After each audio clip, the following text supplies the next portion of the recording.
All right, good afternoon, everyone. I would like to welcome you to the Grace Bretheren Administration Center.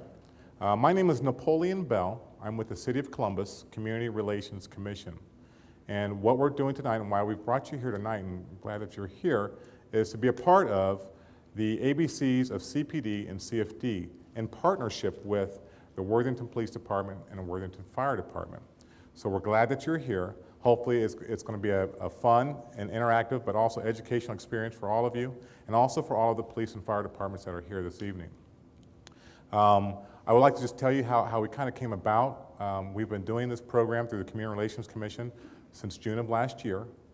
It was out of a initial, what we call a CIT, which is a community intervention team, with people from the Somali community. And what had happened was that there was a shooting that took place, and they did not understand why it happened or what had happened, and there was this disconnect between the community and the police department and law enforcement in general, because it not only involved CPD, but it also involved one of the townships in the county, should I say. So what we did out of that was that there was this disconnect of communication, this misunderstanding. And so through this misunderstanding and through these meetings, that we came up with an agreement, but then found that let's put together, and I talked with Commander Blackwell and Lieutenant Sawyer in regards to how could we come together and educate the community, but also hear what the community has to say about what police and fire do. And through that, we came up with the ABCs of CPD and CFD, and we've been going around to different parts of the city throughout last year and also this year to educate, but also better understand the feelings and understand what the community feels also. So that's why we're doing this, and we hope that everyone gets involved. We've got a packed evening tonight, so if you could, after the presentation, wait till the presenter asks for questions, and then please ask questions at that time. You can ask any question. No questions off limits, so if you've ever wanted to ask police or fire a question, both from Columbus and also from Worthington, now is the time to do it, because you have their eyes and ears to respond to your questions. So at this time, what I would like to do is, first of all, bring up, I take that back. With the Grace Bretheren Church, I would like to bring up, if possible, if he's in here, Pastor Green. Is Pastor Green in here? Pastor Green, I'd like to introduce Pastor Green. If those of you who might not know him, I would like to thank him, first of all, for allowing us to be in this great church, in this great administration center, but also to say a few words. Yeah. Uh-huh. Good evening. I want to welcome you to our facility here tonight. We are concerned for the community. When it was obvious that there could be all peoples from our community, internationals and Americans that have been Americans for a long time, we were excited to be able to help and provide the facility tonight for the presentation. It is our concern that all people understand our system. And as you know, if you've traveled any at all, you know that there are different cultures, there are different places, and things are done differently. And so we want everyone to understand the American way of living and the different organizations like the police and the fire department that operate according to what we have considered the best way to handle situations. But it's not the only way. And so the peoples come from around the world to live in our community. We want to try to help them. We also offer ESL as a second language, English as a second language. If you know of internationals that could benefit from that, talk to me after or during the presentation tonight. And if you want to get us in touch with them, we would be happy to extend that service. There's no charge to that. It's free, and we want to offer that.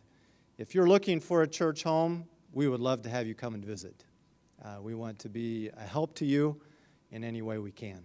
So thanks for taking advantage of this tonight.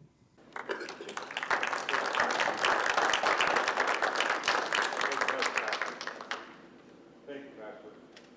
Now, what I'd like to do is bring up the commander of Zone 1 Precinct, or Zone 1 within the Columbus Division of Police, Commander Blackwell.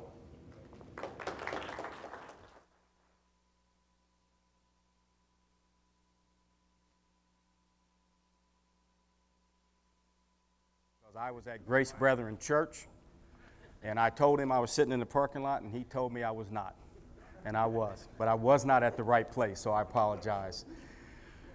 Napoleon explained a little bit about how we came together, but I want to go into it a little further. Initially, about a year ago, he and I got together with Lieutenant Dave Sawyer of the fire department. And in Columbus, as in other jurisdictions, including Worthington, the face of your community is changing. In the city of Columbus, we have well over 150,000 newcomers to our city population. And we were tasked with developing a comprehensive plan on how we deal with these newcomer populations and how we make them feel welcome. How do we deliver police services? Do we understand what they want from us? Do they know what we do and how we do it? And do they know what our expectations of them are? So we got together, Napoleon Bell, myself, and Lieutenant Dave Sawyer, and we started these workshops, and I was gracious enough to have a lot of my officers come from our training academy to actually teach our police officers the nuts and bolts of how to be police officers, how to get the job done on a daily basis, and it's quite challenging. Part of the problem is, and Joe Smith, who's been around for about 52 years, Joe? He's been around a long time, and he's basically responsible for teaching all of the Columbus officers how to survive physical encounters out on the streets of Columbus, in which we have every day of every week of every month. We have officers that get into physical confrontations, and a lot of people probably do not realize the magnitude of some of these confrontations, and that is because TV has created this mythical view of what police work really is. CSI, you've all seen that, where they bring out these strobe lights and all these computers right to the scene, and by the end of the show, a 15-year-old homicide is solved, right? It doesn't quite happen that way. But some of the things that you see on TV with police officers create some confusion when you might happen to see police officers engaged in some type of confrontation in real life. And it causes confusion, and it often time causes community resentment, if you will, because you don't quite understand what we're doing and why we're doing it. For example, how many people feel it's ever appropriate for an officer to hit someone first? Does anyone think that would be fair? Reasonable? Sometimes? Never? What if there are? Sometimes? Absolutely. And we're going to show you tonight why that's not all that out of the realm of good police work. We cannot allow ourselves to be knocked unconscious or get into a fight that we may not win when we know it's coming. We're trained to look for factors and indicators to determine when this fight may, in fact, get ready to start, and we want to win those confrontations. We want to be able to put those to rest as quickly as possible. So you may oftentimes see an officer do something that you may think was very violent.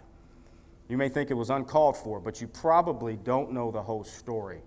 On Zone 1 that I supervise, we go from Hudson Street on the south through the city limits on the north. There are about 215 officers that work this zone. And it's one of the busiest, most diverse zones in the city of Columbus. We have the highest concentration of Somali newcomers and Hispanic Latino newcomers as well. And both of these groups, as well as other groups, are coming to other communities as well.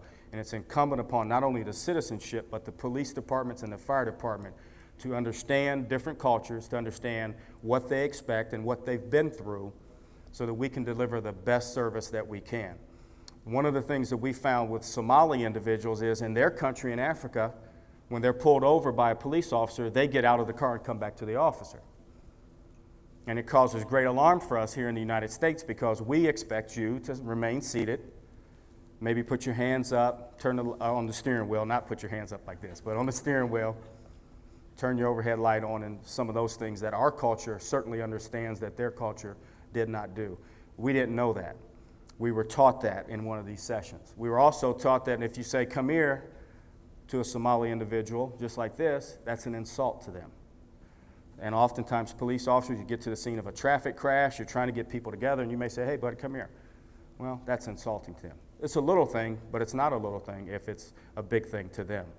So it became a big thing to us, and we changed the way we respond. We changed the way we treat people. So that's how we got started. Our goal is to be the best deliverable of police service in the nation, the Columbus Division of Police. I know Worthington's chief is back there. I see him. He thinks that his department is the best, and they are today because we're in Worthington. We are in Worthington. That's right. That's right, Chief. You do. We're going to bring up Joe Smith, Tom Page, and they are going to talk a little bit about the defensive tactics that we employ, shoot, don't shoot scenarios, and don't think, I'm going to preface this because they don't explain this real well. When we're not trying to defend ourselves if we get in a shooting. We just want you to understand some of the things that we think, what our thought process is, so that you may better understand what we do when we do it. Good evening. Like Commander Blackwell said, I'm Officer Smith. I've been a Columbus Police officer for 33 years. Have instructed defensive tactics, mainly boxing at the police academy for the last 26 years. Got assigned there in 1987, and that was 41 classes ago with an average of 40 or 45 people, so 1,600 out of the 1,800 police officers we have, I'm responsible for a lot of their training.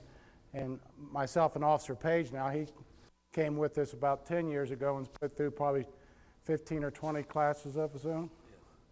Yes, I'll be the quiet guy tonight. I'm just going to go yes. Go ahead. He was a teacher in the Columbus Public School System, so he got him thrown out there, and Yeah. we got him.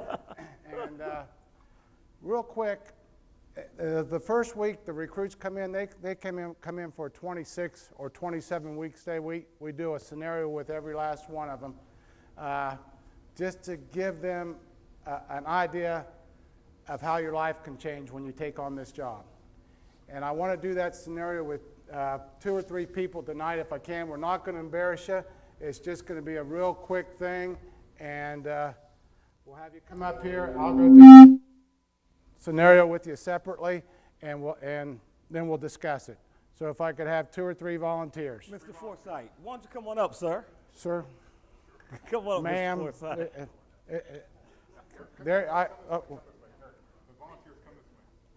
leave me with this. Yeah, come on up, sir. Okay, good. These are training guns. We'll discuss these training guns later. All I need you to do is take this. Yeah, Tom and I. What's your name, sir? Mike. Mike, Joe, Tom. We're all here please. together in this.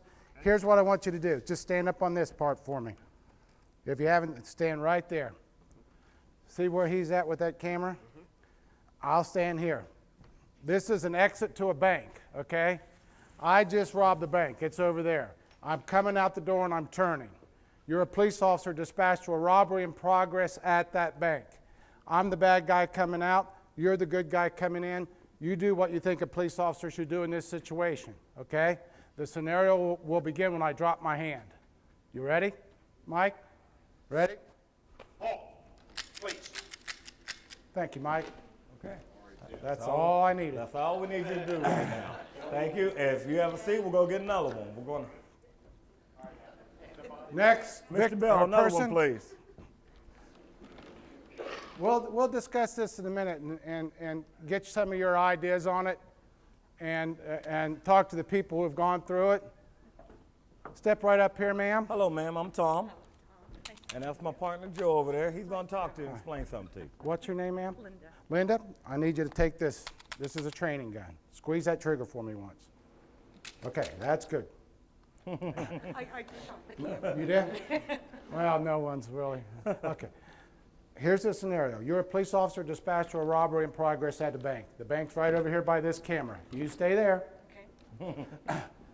I'm the bad guy. I just robbed it. I'm coming out. You're the police officer making your approach to the front door, okay? You do what you think a police officer should do in this situation. Cop, robber. The scenario will begin when I drop my hand, okay? Ready? Freeze. Oh, you got me. Okay, thank you. That was, it was nice killing you, That's stopping okay. you. All right, please. All right. Another one, please, Mr. Bell. Hello, ma'am. I'm Tom. Hi, Tom. And this is my partner, Joe, up here. All right. Sandy. Sandy, up here, step please. right up here on the red part. Take this training gun. Squeeze that trigger for me once. Okay. Where the camera is, that's the exit to a bank. I'm the bad guy. I just robbed the bank and I'm coming out. Okay? You're a police officer responding to the bank robbery. You just do what you think a police officer should do in this situation. Okay? Cop, robber. Scenario will begin when I lower my hand. Okay? You ready? Stop! Oh man, I squeezed it. Okay. Have a seat, Sandy. That's all I needed for all now. we need you to do. Come on down here. Thank you, Sandy. All right, Mr. Bell. Mr. Bell? Oh, do we have another one? Yes. Step up here, sir. With two more. Oh, step right on that red part. Take this, put it in your hand. You can squeeze that once for me. Okay, that's your gun. You're a police officer dispatched to a robbery in progress at a bank. This is the exit to the bank. I'm the bad guy. I just robbed it. I'm coming out. You're the police officer making your approach to the door. Okay, the scenario will begin when I drop my hand. Cop, robber. Ready? Did you shoot? I did. Okay, good. Have a Okay, seat. good. Right on that way, please. What's your name again, sir? My name's Dave Paul. Dave? You're a violent man, Dave. You're a ruthless, violent guy, David. Hello, man. Oh, Gigi. Okay, Gigi, watch. you're step. surrounded, Dave. Come on up Just here, stay please. there and be quiet. And this is my buddy Joe. Hi. What's your name, man? Gigi. Gigi, take this. It's just a play gun. It's a pellet gun. It's squeeze the trigger. Make you feel safe. Just do this. Yeah, it's just a toy. Kinda. We'll discuss that later. Okay, you're a police officer dispatched to a robbery in progress at a bank. I just robbed it. I'm the bad guy coming out as you're the police officer making your approach. Cop, robber. The scenario will begin when I smack my when I lower my hand. You just do what you think a police officer would do here. You ready, Gigi? Yep. Stop. Thank you, Gigi. All right. Have a seat. Please come right down this way. Be careful. All right. Okay. In this situation, who has the advantage? Who has the advantage now? When I move, you shoot, Tommy. Do it again. At best, if Tommy's the police officer, the best he can hope for is a tie here. Why? Action beats reaction. If he's going to wait for me to move, the best he can hope for is a tie. Come on up here, Tommy. Let's just bring your gun with you. Okay, bye. Same thing here. Who has the advantage here? When I move, you shoot, Tommy. Boom. Action. Same principle we use for weapon strips. If he's going to wait for me to move, I caught that coming back. Action beats reaction. What we're saying, and what these people helped prove, except the violent. No, the one lady shot too. Oh, she did too? There was Okay. one other young lady, Now, yes. I'm telling you, I've done this with 2,000 police recruits, and probably less than 25 shot first. Less than 25. We hire people who aren't barroom brawlers. We don't hire those kind of people. They won't even pass the polygraph. We don't hire people who are out committing felonies. And a lot of them, the people we hire, they're out, and we ask them the very first day, why are you here? I want to help people. I want to make a living and make a dent in crime in Columbus. Okay? They've never been placed in this situation. They want to do what in this situation? Same thing, a couple of you, they want to give verbal commands. They want to give this guy a chance. Give me verbal commands. Drop the gun, drop. If they want to give verbal commands in this situation right here, knowing that I'm the robber, who are they saying, who are they giving the opportunity to shoot first? Yeah, give me verbal commands, Tommy. Drop the gun, drop. Can't do that. You might think, give verbal commands now, Tommy. Drop the gun. Folks, third of a second reaction time. Now, in Virginia Tech, gee whiz, that situation's a horrible situation. But man, if the police officer lets this bank robber go, now we're in a lucky situation here. I told you, cop, robber, right? And a couple of you shot me first, right? Cop, robber. Well, what if we don't know, we don't have that distinction when we go on a run? I could have been an off-duty police officer backing out there going to chase the robber that I just saw leave, and you shot me. Or certain carryouts, a lot of times, you know, mom and pop type carryouts, the kids go in and steal a 12-pack or whatever, and the owner runs out with his gun to go get them. Well, if the cruiser man on that area doesn't know those people, and that guy's running out of that carryout with the gun, and right there's the cruiser, and Tommy's the police officer, he says, drop the gun, and the guy goes, well, but is this officer wrong? Are the two that shot me first wrong? The only two that are going to go home? For not giving their verbal commands? For shooting first? The commander asks you, is it ever right for a police officer to hit someone first? Well, you're darn, that's how I teach them. I teach them to shoot first too, in this situation. With the situation like this. Now, there are certain variables that could come in, such as cover and that sort of thing, but this situation is not an uncommon situation. In Rhode Island, we've talked about this before at other meetings.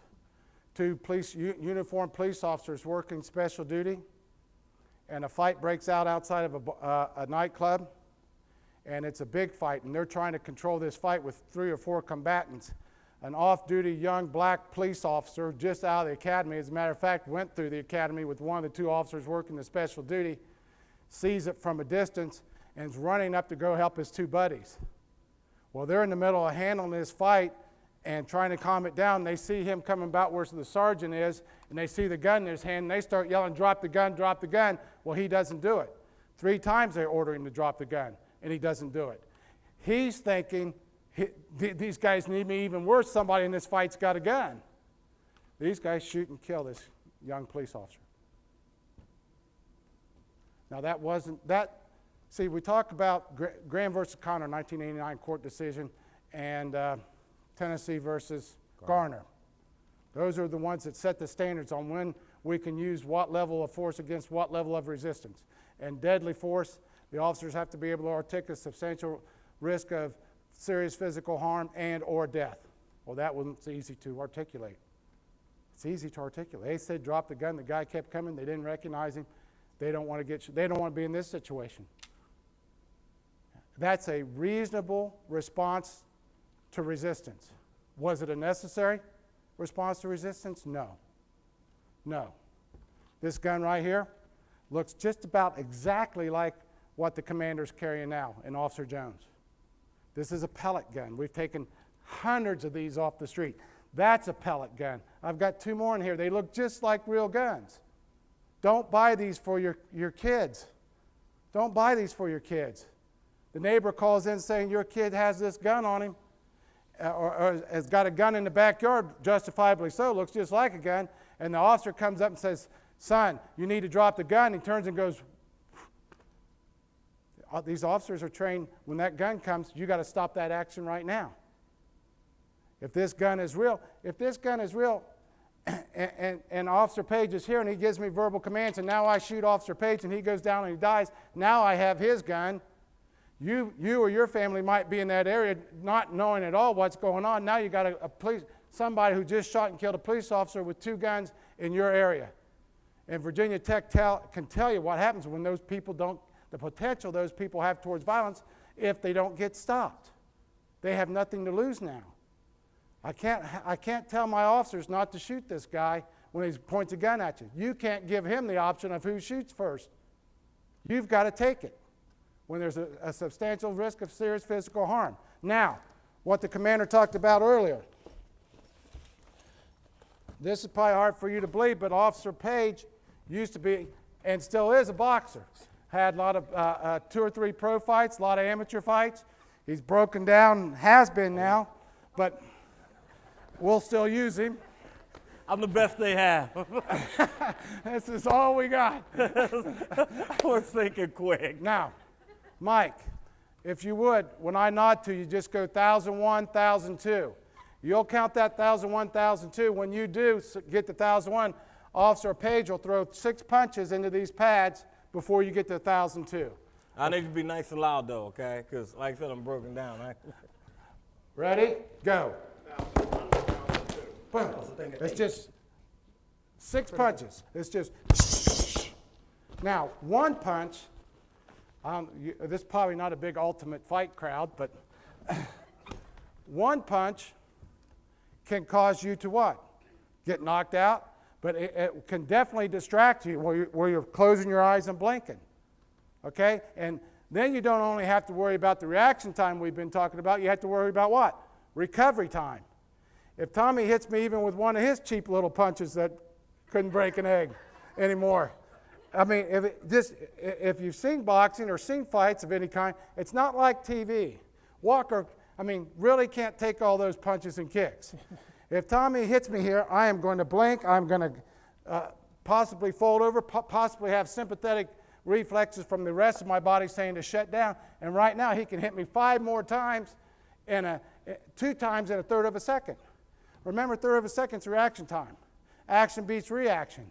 If I'm a police officer taking a report and this guy comes up to me with his fist balled up, can I afford to let him punch me first and now have to worry about recovering while he's going for my gun? No. Sometimes you'll see, and we've had complaints that, well, that officer hit that guy and he didn't do anything. He just walked up to him. Well, they didn't see his fist balled up. They didn't see a gun in his belt. Or, you know, that officer shot first. That guy had a gun, but he just turned to talk to the officer, and the officer, yeah, they did. That's how they were trained. Action beats reaction. We can't, every confrontation we go into is an armed confrontation. Why? We take a gun in. We know there's one gun there. And if Tommy and I are fighting and wrestling here, I have got to end this as quickly as possible. If I can end it here while he's aggressively coming at me, I'm going to try. So I'm not fighting over my gun. Go ahead. I just wanted to thank you right now for our time because I think we want to move on. I'm sorry? Oh, traffic stop. Okay. I guess we'll do that. We need 2 more volunteers. Need 2 more volunteers. You and you? Okay. Come on up. Did you raise your hand, sir? No? You sure? Come on. It doesn't hurt a lot. I mean, just a little bit. All right. Going up and let me grab 2 chairs. Oops, sorry. Let me grab 2 chairs. Actually, 4. Yeah, that's fine. That'd be great. Is this the passenger? Yeah, let me get 2 for the cruiser. Well, wait, back them up a little bit because they're the cruiser, right? Okay. Okay, they're the cruiser. And we need 2 people for the. Here, you we'll 2 move you officers. way back here. You're the cruiser. This is the driver.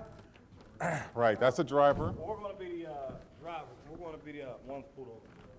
And now you 2 are the officers.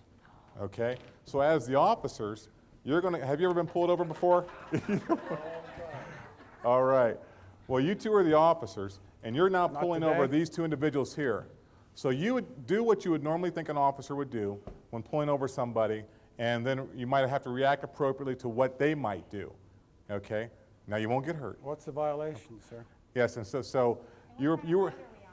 I'm sorry. What kind of road are we You were on Worthington Galena Road. Okay, It's 6 o'clock in the evening, okay. and you pulled them over for running the stop sign or the light at Schrock Road. Okay? All right, so it's go right ahead. I'm not saying anything.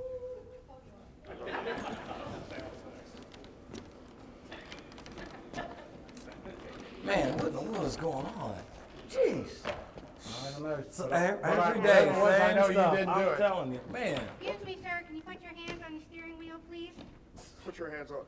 Yeah. And I'm gonna What- see what- your license and registration. What did I do? What did I do? You just- Why am I being stopped? Sir, if you would just What calm down. in the world I is would going tell on? you. What in the world is going on? Sir, I'm trying to you get just home. ran the stop sign. I Am I ran right? the stop Officer, don't sign. fall off Yes, sir. The Yes, stop sir. sign. And I'd just like to see your license and registration. My license sir. and registration. Yes, sir.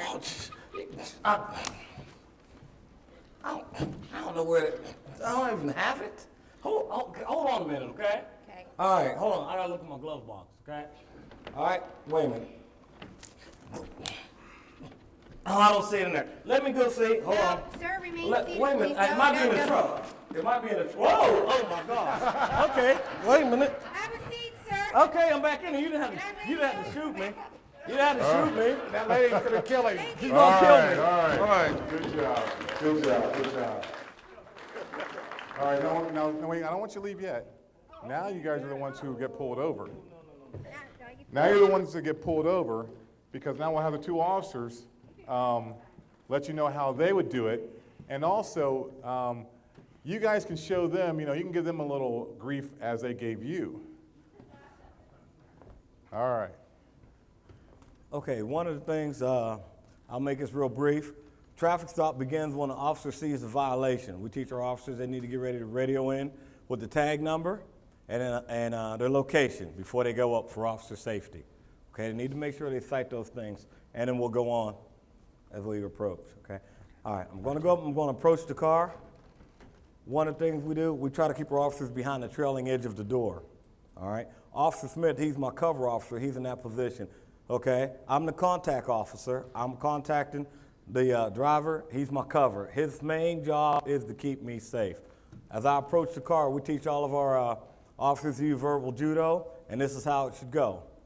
Good afternoon, ma'am. I'm Officer Page with Columbus Division of Police. The reason I stopped you today, you ran the stop sign back at that intersection. Is there any justifiable reason for why you ran the stop sign? I didn't say we didn't run any stop sign. We didn't run any stop Justifiable sign. reason why you ran the stop sign, ma'am? I didn't run any stop sign. Okay, ma'am. Do you have a driver's license registration on you? And if so, where are those documents? keep your hands on the And dash would you for get me? those for me now? Where are the documents? Where's your Your knees are driver? fine. Where's your driver's license Keep 'em on your registration? Do you have your driver's license? Well, I left ma'am. it home. I need yours, ma'am. Well, I don't have my driver's license. I You don't my have your driver's registration. license? Where is it, ma'am? It's at home. It's at home? Can I give you my social security number? Yes, ma'am. I can take your social security All number. right, well, Do you mind giving me your social security number? Go ahead, Yes. please. Go ahead, please. 555555555. Okay, very good. All right, ma'am. If you and your passenger would remain inside of the vehicle, Did you get the document? You hurry up. Get this. I am tired of ma'am, telling if you remain inside the vehicle, I'll be back with you shortly. mean.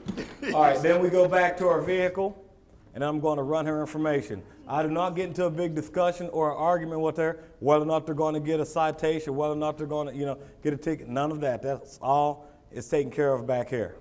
Okay. Then I go back up and I'll make another approach, and then that's when I do my close. So we'll go back up. She's getting a ticket. At least one. I'm glad I didn't ask for my stash of Okay. weed. All right. Yeah, that's right. I hope he doesn't find that weed. No, I know weed. I hid it in the trunk. Ma'am, what I have for you, ma'am, this is going to be, inside of this envelope, is going to be a copy of your citation and all the information that you need to do to make sure it's taken care of.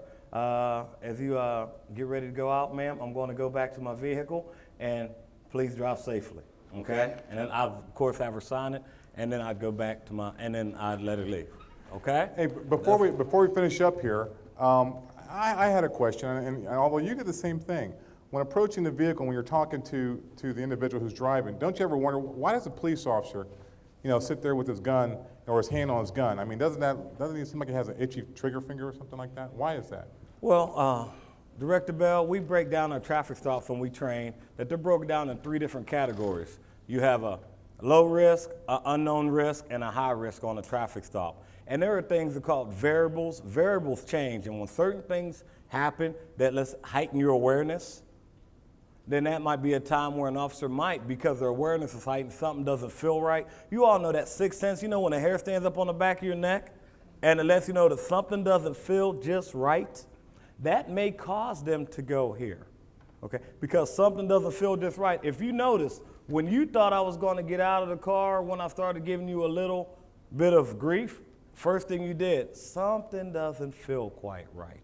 And that sometimes is why officers may do that, okay? And that's because the variables change. Something made them feel uncomfortable. Most people, when pulled over by an officer, most people are going to sit there, I like to say most people, and put their hands on the wheel, sit there quietly, seat belted in, and wait because they're a little nervous. And the officer should be able to articulate his reasoning behind that. And If it's the middle of the day in a non-high crime area, and there's one person driving, they ought to be able to articulate why they would place their hand on a firearm just going to a minor low-risk stop. Okay. And also the same thing too, folks, with our violators, we try to keep them inside of their vehicle. Once again, unless there's some reason, the variables change, the hair on the back of the neck stands up, and I would rather deal with that person maybe one-on-one out here. Let's say if it's a van full of people and there's tinted windows and I can't see what's going on in there. Those are some different types of things that could be caused maybe to pull them out. And our directives say we primarily keep that person in the Question, vehicle. Tom? Okay? Is there a question? Yeah, you've got a two-man cruiser here. When's the last time anyone saw a two-man cruiser? So most of the time it's going to be one officer. Yes, sir. That's a good question. How does that change if this scenario, if at all? He was asking, normally it's, or unusually it's a two-man cruiser. Now with a one-man cruiser, does that necessarily change the whole spectrum? Yes, it could. It definitely might cause you to heighten your awareness a little bit sooner as you get ready to approach, and then we will start and maybe ask for another car right away. Officer Jones, who's sitting back here in the back, is out there every day in a one-officer car. And he could tell you, of course, when he comes up, Davey, you have anything to add to that? Come on up here, Davey. I'll give you a moment in the sun. Come on up here. He's out there every day. I'm a training guy. I'm an inside guy. And Davey, come on, fill this question. Sir, what was the question that when's the last time you saw a two-officer car? Right, yeah. Well, that was kind of a lead into the real question, which is, how does this scenario change when there's a one-man cruiser, which is generally the case? Because we saw this demonstrated with two officers. Again, I work 15 precinct, which is a west side precinct. Our precinct encompasses, we go from Broad Street clear up into Hilliard. We go from like 670 in Grandview area all the way over to Alton Darby Road. So if we have like maybe 5 or 6 cruisers out, you're exactly right. We're all one officer cars. If I'm making a traffic stop at Alton Darby and Pinefield, my next closest car could be clear down at Fetter and Hilliard Rome. So yes, my tactics would have to change just for the fact that my backups could be a long ways away. I usually try and, we have these nice computers in our car that we can run tags. We can get, you'd be surprised the amount of information we can get off that vehicle and the driver before we would maybe even attempt to make a traffic stop. It would give us hits through the NCIC, whether this person might be wanted. Gives us background, driving history. We can actually press a button too, see if that person has warrants at that time. Also lets us know if he's got a mugshot picture. We could actually pull up if he's got a mugshot. Maybe he's been arrested by the police for felonious assault or assault on a PO. There's things like that we could find out before we even initiate that traffic stop as a one-officer car. But again, sometimes you don't have all that time to do that. Sir, you just got to make the best of it. I mean, more or less, we swore an oath to protect the citizens of Columbus and such. I mean, it's not an easy job to do, but sometimes we have to make that traffic stop by ourselves and deal with it.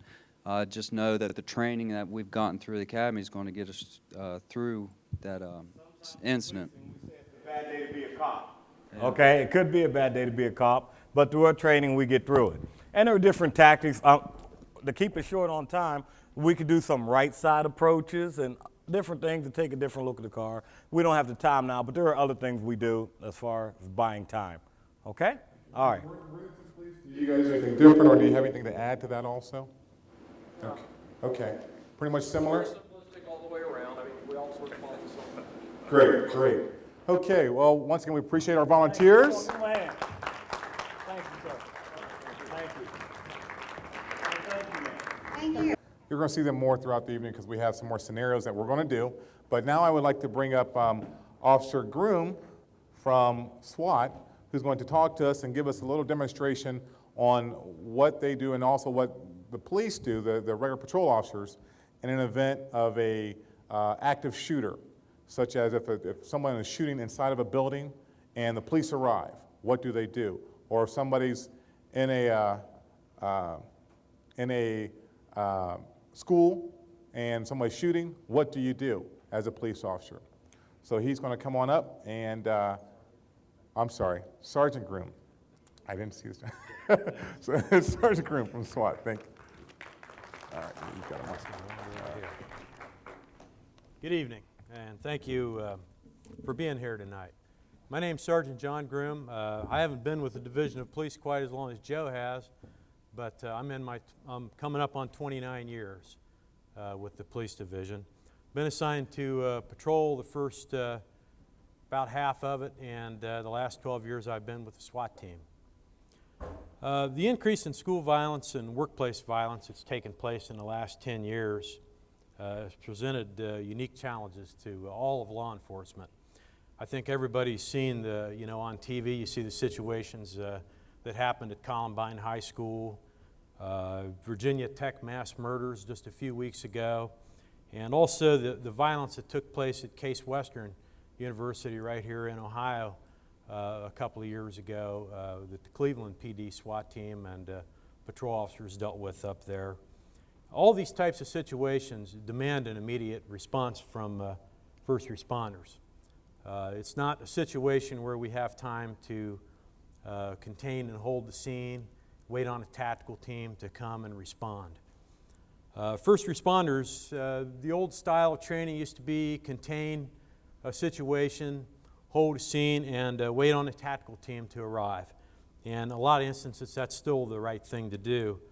But when violence is taking place inside of a school or a business or a house or whatever type of structure it is that the police have responded to, an immediate reaction, they have to go in and make entry to save somebody's life. They can't stay outside and wait. I wouldn't want to be the police officer that stood outside of a house or a school building while people were being killed inside, waiting on a tactical team to get there, waiting on more than my buddies to get there than I really need to have go with me and handle the situation. Police agencies are historically reactive in nature. I think all of us here in policing would agree with that. And due to this increasing violence after the Columbine situation, we were contacted by our deputy chief at the time, and he wanted to know what kind of plan we had in place to respond to an active shooter. And we, of course, have one, and we had an idea. We knew what we would do as a SWAT team, but there wasn't any specific training within the Division of Police that told officers exactly what their responsibilities were with an active shooter, and also to teach them a good way to respond to that, some methodology that they could use to go in and have a good chance of success. And that success is stopping the bad guy from hurting more people and surviving the conflict. We created a training mechanism known as QUAD. That's what we call within the Division of Police. QUAD is an acronym for Quick Action Deployment. It just means that if the police officers get there and they assess the situation and determine that violence is happening inside the target or inside the house or school or whatever it is, they're going to go and make entry. And they're going to respond to that situation and try to save some lives and keep a mass murder from happening. We can't stop every murder in a situation like that from happening, but the idea is to minimize it, go right to the bad guy and stop him from doing anything else. This technique was created by our SWAT team and taught to all the officers of the Division of Police about a year after the Columbine incident, as well as all the neighboring agencies in Central Ohio.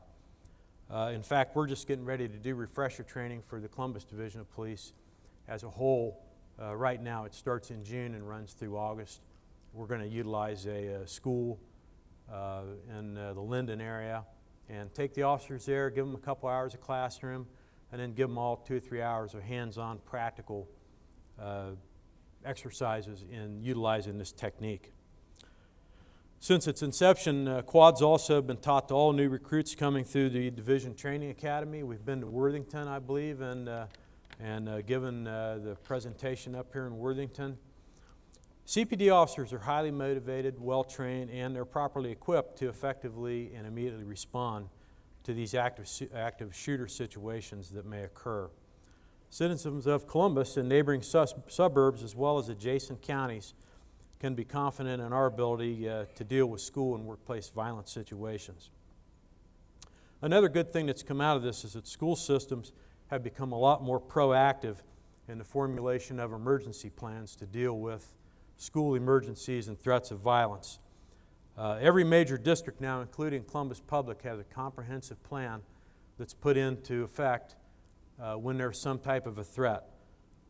Probably that's the reason we're seeing more lockdowns now in our school systems. The school administrators are taking any threats of violence, anything that comes in off the internet, a lot of it comes from there. Any of that type of thing is taken very seriously by school administrators and police agencies, and that's what causes these lockdowns to happen in our community schools. I think it's an indication that they're taking them seriously, and certainly something that they should be doing. It's most appropriate. The technique that we teach, Quad, requires the first 4 officers at the scene to immediately assess the situation and determine if violence is taking place. We're not looking at something that happened before we got there. What we're looking at is if the police officers are there, they're assessing the situation and violence has taken place inside, they need to go right away, make entry into that building or into that structure or whatever it is to stop the shooter and save lives. They make that decision, and then the first 4 of them go and do that.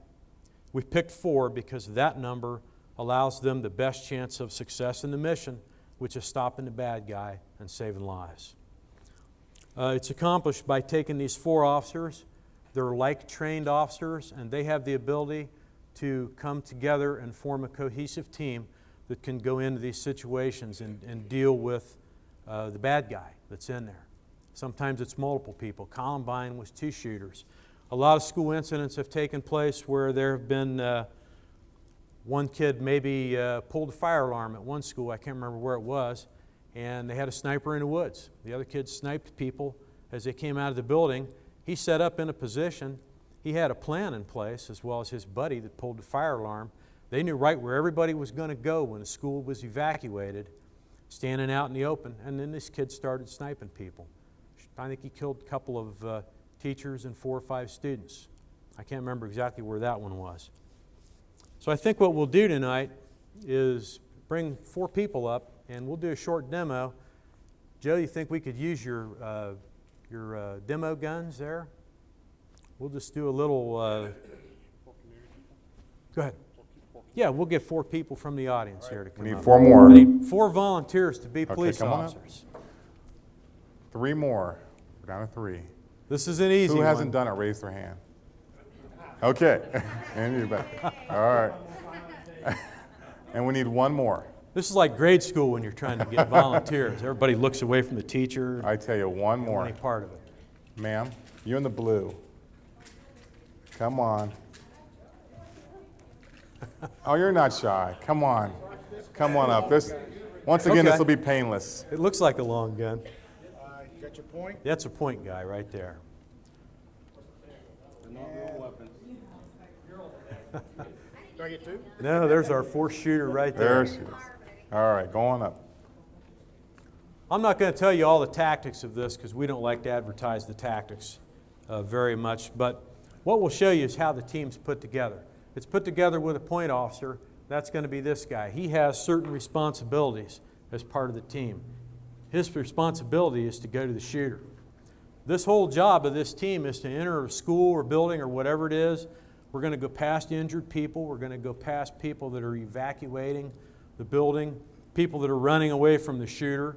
Think of a school. Think of the Worthington High School over there and 700 or 800 kids in the cafeteria, and there's a shooter.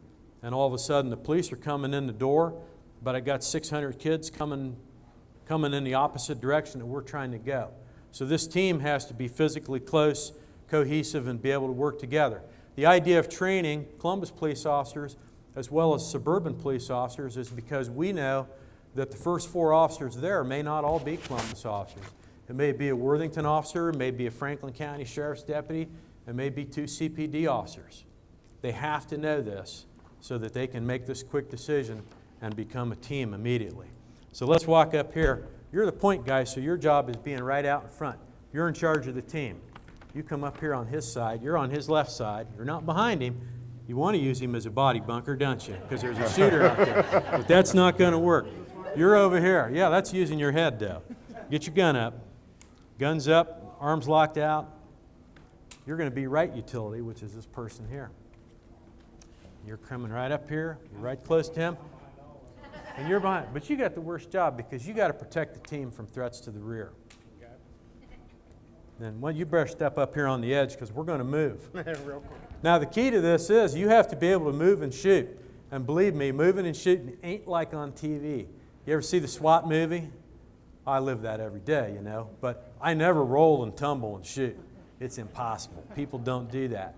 It's very difficult to move and accurately place rounds on a bad guy. It's even difficult to move and accurately place rounds on a target that's stationary like a piece of paper, which is what we practice on. So they have to have those guns up and locked out, and they have to start walking forward, just kind of a heel-to-toe walk and stay together. Yeah. Okay.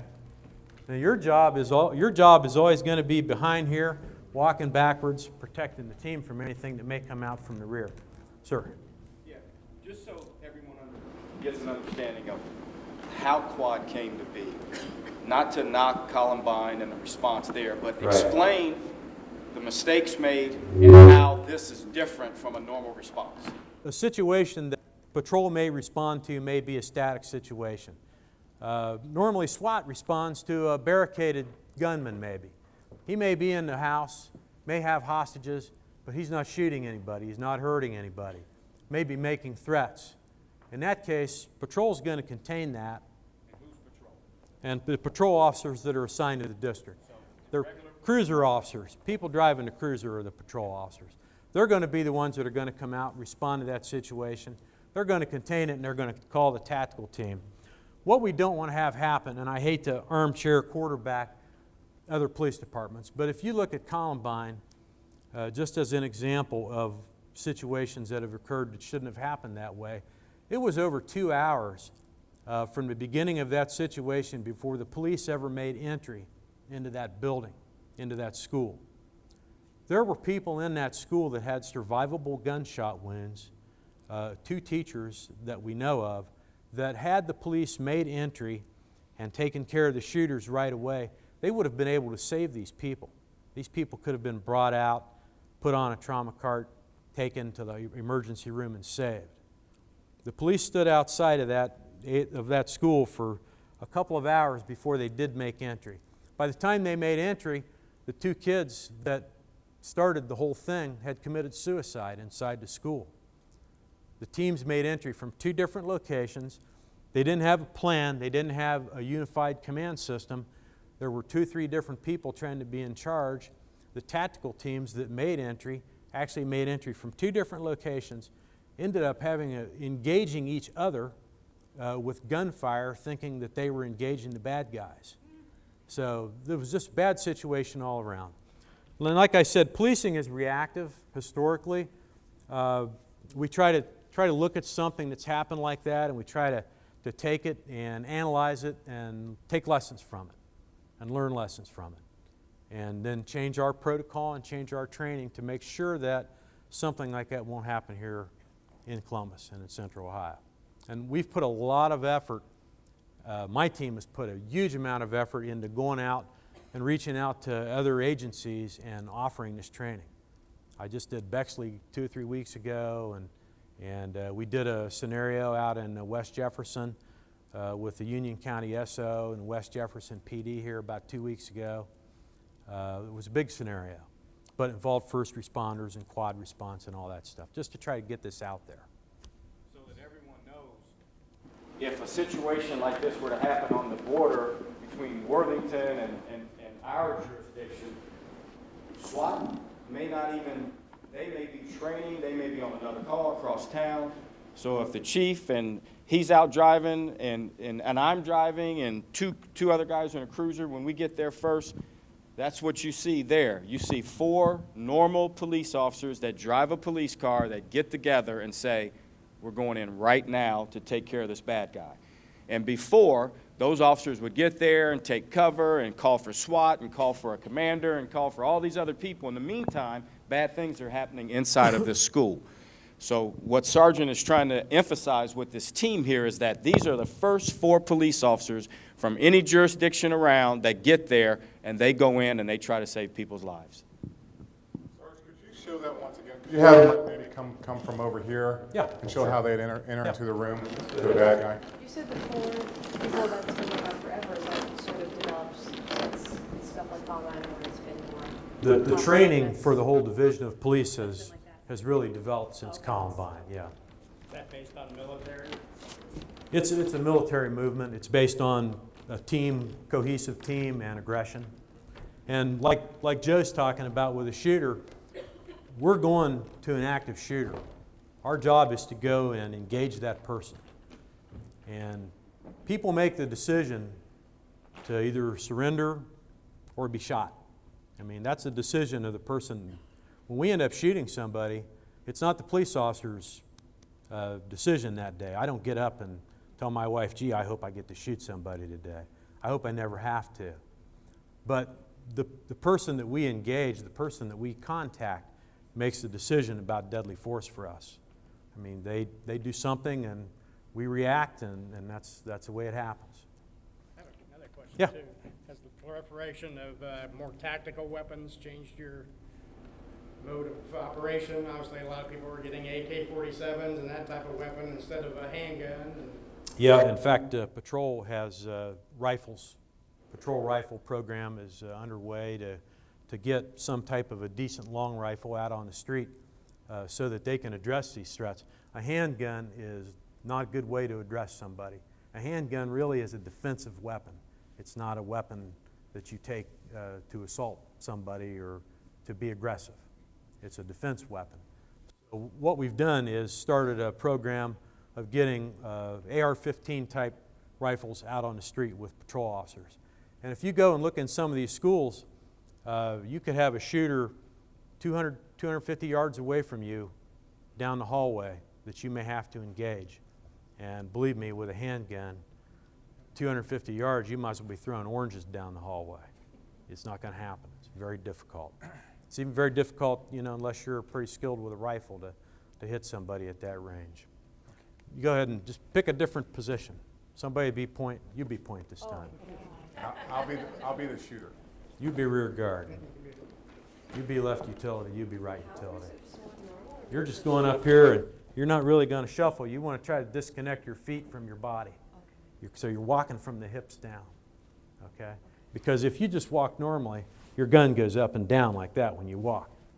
If you just kind of walk and disconnect and try to get yourself a nice smooth platform and walk heel to toe, your gun doesn't really go up and down nearly as much, and you can engage somebody much better. So it's on you. Point. You tell him move, and you're going right to this guy here because he's the aggressor. And as you're going up to him, do what you have to do. If he's got a gun, you're going to shoot him. He's a dead man already. He's already done, isn't he? Okay, we can start. Okay. Yep. Go ahead. Move. Well, Watch that step here, rear guard. See, that's why the rear guard job is the hardest job.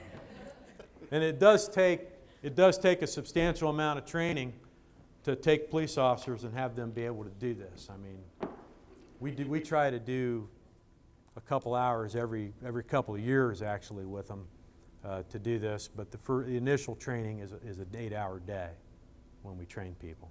Any questions about this? All right. Any questions? Okay. One question. I just want to know, are you coordinating with the universities and colleges now?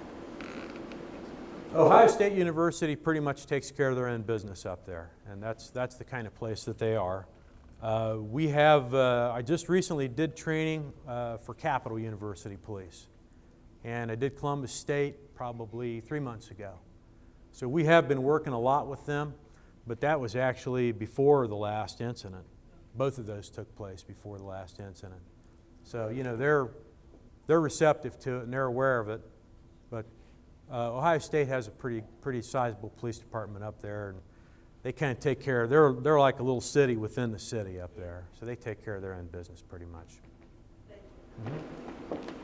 Thank you so much, Sarge, for that demonstration. My pleasure. Thank you. Thank you, volunteers, for that demonstration. Oh, yeah, we need the guns back. Oh, you're okay. Officer Smith will. Thank you much, Sarge. Okay, Now, our next demonstration, the next person who's going to come up is going to be Officer Jones, who briefly spoke before. He's going to talk about the taser, how they use it. You're going to see a live taser demonstration. Do we have anybody who wants to come up to be part of that? No. Oh, we got to raise hand? Well, I guess that means that I have to do it. So I'm going to go ahead and get changed. Officer Jones is going to go ahead and give some demonstration on why they use it and when they, yes, I'm sweating a little bit. So, all right, Officer Jones. Right.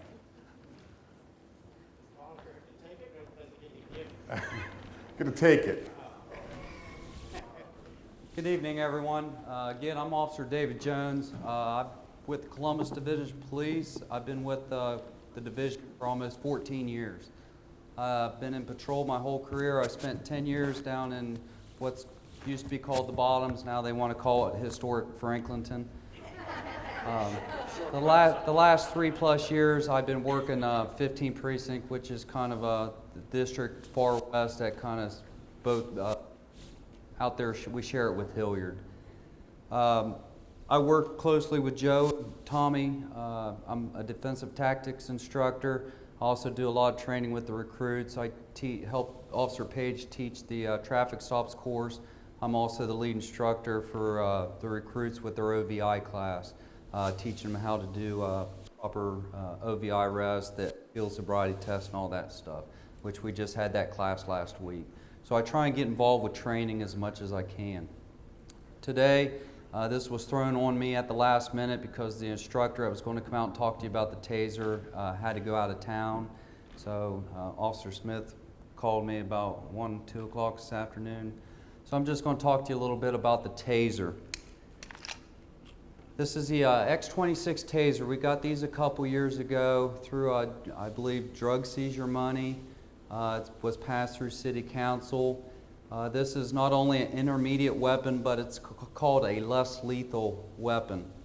The best way to describe this is if we maybe can't use deadly force against a subject, we can do the next best thing, and that's incapacitate them. You can see right here, if you could see on that wall over there, the little red laser light. What this does is wherever the red laser light is, and I pull the trigger, it's going to shoot 2 probes out. The first probe, the top probe, will go where that red laser dot is. The bottom probe comes out at an 8-degree down angle. More or less, it's going to spread for every 7 foot away I am from a person, it's going to drop 12 inches. The taser cartridges we use are good for 25 feet. So our optimal distance between a subject is, to get a good spread, we want to be about anywhere from 12 to 15 feet away. Get a nice spread on the probe. When I aim the probe at the person, I want to look for muscle mass. I want to look towards the upper chest area. That bottom probe is going to hook somewhere down here in the leg where you got large muscle groups. What the taser does is it affects the muscular nervous system, central nervous, more or less the part of the brain that works the muscles, and it incapacitates that. What it does, it'll incapacitate them for a total of 5 seconds.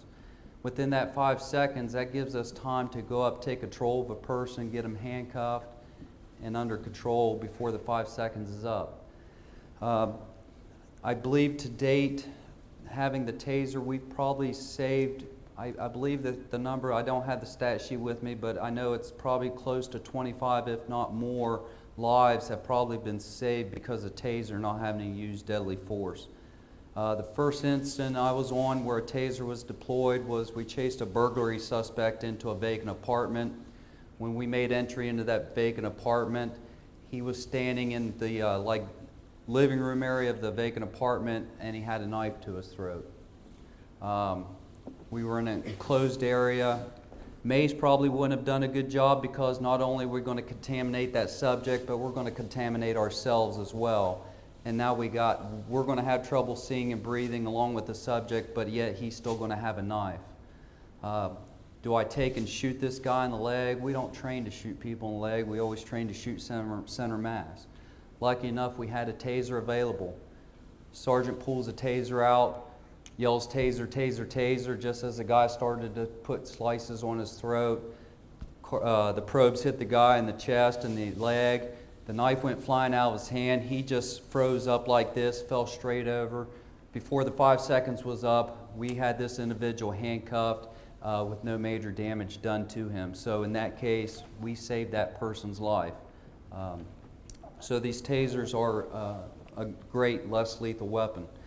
Some little bit of statistics-wise, I believe injury to officers have come down around 20 to 30% since the introduction of the taser.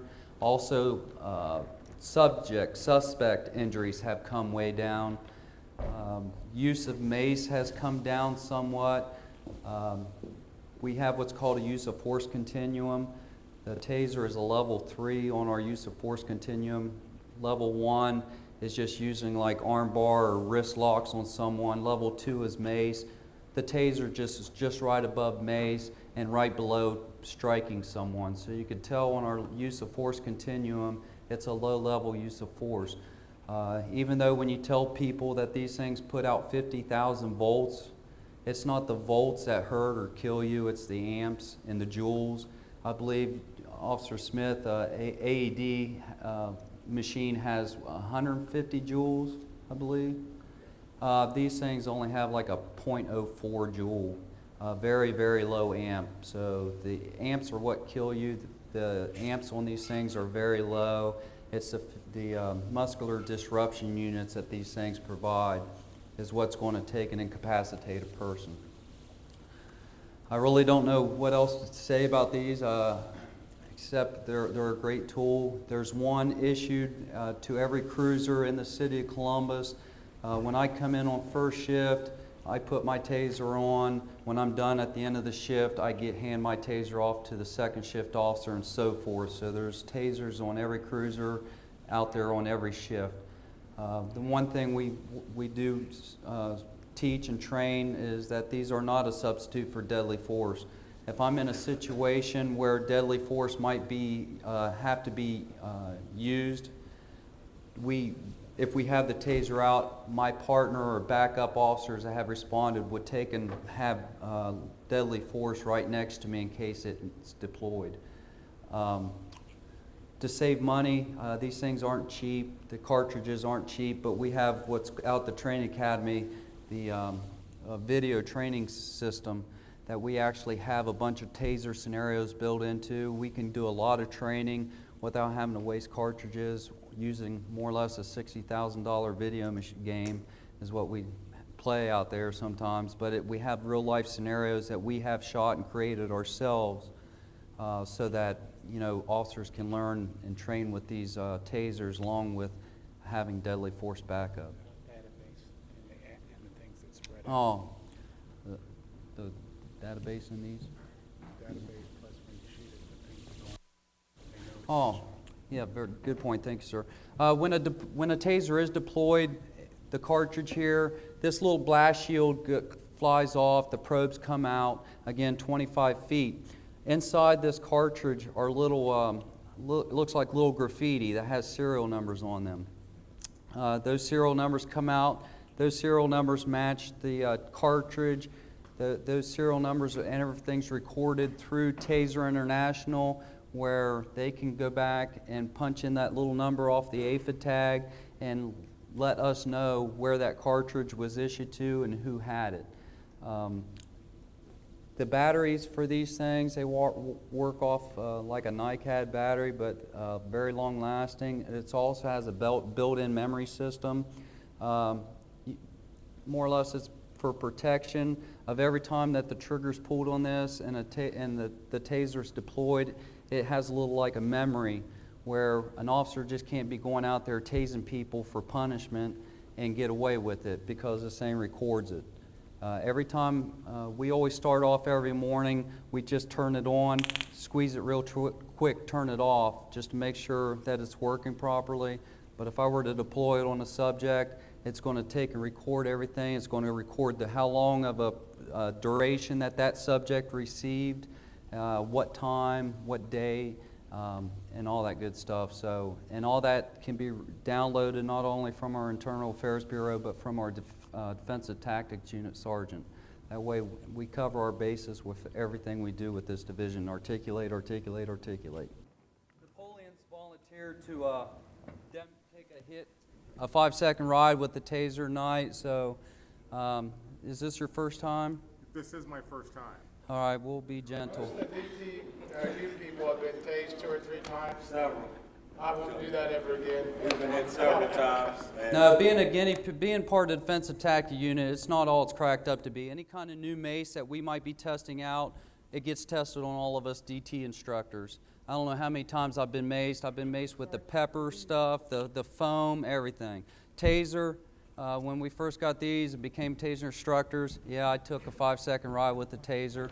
I'd take a tasing over a mace any day though, because after 5 seconds, you're fine. You're done and over with. Mace, that stuff affects me. I might be clear to drive after an hour, but as soon as I get in the shower, when I get home, it comes right back again. So Here's the scenario. Maybe the officer's been called to the scene. Jesus.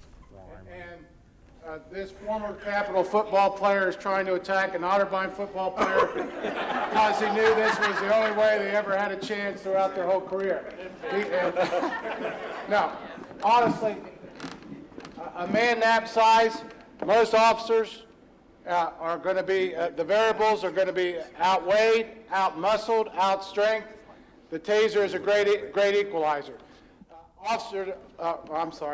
Director Bell probably will not be able to hold on to this club if he were attacking me once those probes hit him. These two officers, the sergeant and Officer Page, are going to hold him up to keep him from going flat out onto the floor. And they'll just guide him, and he will lock up. If this were a real baton here, I would have no problem sitting right here guaranteeing you that he's not going to hit me with that baton. And before we do this one thing, now remember we're in the church, so please watch. Tommy and the sergeant, if you guys would look this way, and Davey, please deploy when you want. taser, taser, taser.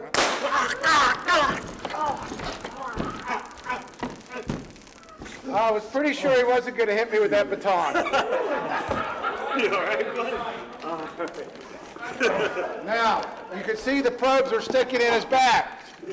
With citizens, we call a emergency squad to come remove those. See him in his back? With poor old policemen, we just tear them out of our own back. He will have a little, it's a fish hook wire is what it is. It's the length of a fish hook wire with a small bar. He'll have a little bleeding and maybe a welt there. But, folks, if Officer Jones were to use his chemical mace on Mr. Bell right there, he would be in pain for 40 minutes to an hour and a half. Plus, we would have contaminated this whole room. Now Napoleon feels like he's just had a hard workout. Honestly. But anything else, he's fine. I tell you what, and that was the first time I've ever done that. And I can't describe how it feels. Almost, if you ever stuck your finger in a light socket, but it's through your whole body. It's a full body lock. And it's like you can't stop it. So that I don't like that. Whatsoever. Yeah, sir, but that's lovely. You can't fight it. It hits your muscular system. You can't do anything. The impulses that go to your brain, it mimics them and disrupts them and causes you to have a total lockdown. Yes. Seconds are up, but you're still. That 5 seconds felt like 20 minutes. I was saying, stop. Still. Yes. Yes, you still feel it. You have a question back here in the back. Yes, sir. What happened on that scene where the state police tasered somebody and the guy kept going? Okay, one of the probes wasn't in properly. One of the probes. There's no way you fight the taser. If both prongs are in, you either had a miss or one bounced off or on clothing or something like that. Suppose it will go through 2 inches of clothing. Sometimes a prong will get caught up in the clothing and it sag like this, and it won't. And It's got to have 2 prongs. Both prongs have to be in contact. When I took my 5-second ride, the top probe stuck in my back, the bottom probe got hung up in my shirt on my lower back, and I'm like walking like, oh, this is nothing. I can beat the taser. Till the instructor came up, completed the cycle. by putting the taser, the actual, when you fire this, there's still two little metal probes. He just connected that on my tibia back here, my tibial muscle. That completed the circuit, and then I'm like, ah! I just stiffened up and fell right over. So that's how that works. If she's size, if you're 6'4", 320 pounds, it'll still work on you. Now, anybody want to shoot it? I got one extra cartridge. But you can shoot. I got one extra cartridge, ma'am. If there's any way we could turn these lights off or down, you can see how it goes through the system when she shoots this. This cartridge will light up. And if there's any way we can turn those lights off real quick. My daddy will be so proud. All right, ma'am, I'll put the cartridge on, but you just flip up this lever. Oh, man. Just put the red dot right in the center right there, and then just pull the trigger, Have okay? any kick or anything? No kick. You'll see. Hold on, Peggy. Hold on. Take the cartridge out for me. Just let her drive. Okay. Drive. Just Keep your hands. Just hit the trigger and release.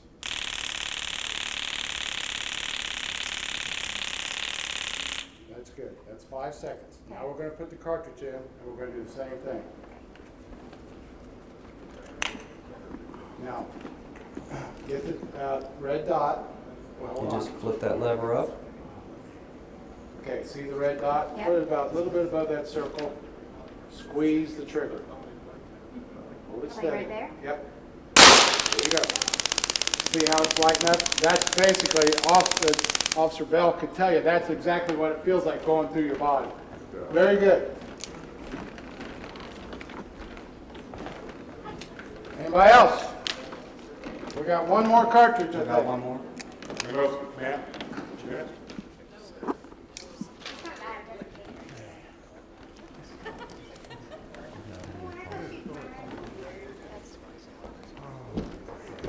I had heard that if people are high on drugs, that they This one, can the get only serious passive device you use, are you using any like rubber it bullets and seems things like that anymore? Yes, it's very thick. Joe, is this the only passive device that we All you use? gotta do, I didn't put the as cartridge, far I'll as, let you like, dry rubber bullets? fire it once. Just raise that up, you can see the red dot, just aim it right towards the center there.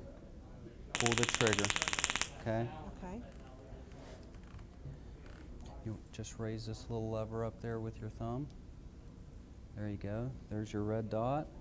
And then just squeeze the trigger.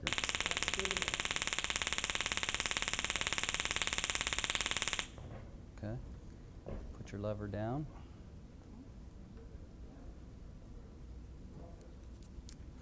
I'm going to put this on. Always never put your hand in front of that, okay? Yeah, that'd be okay. Now just raise your lever up until you see the red dot. All right.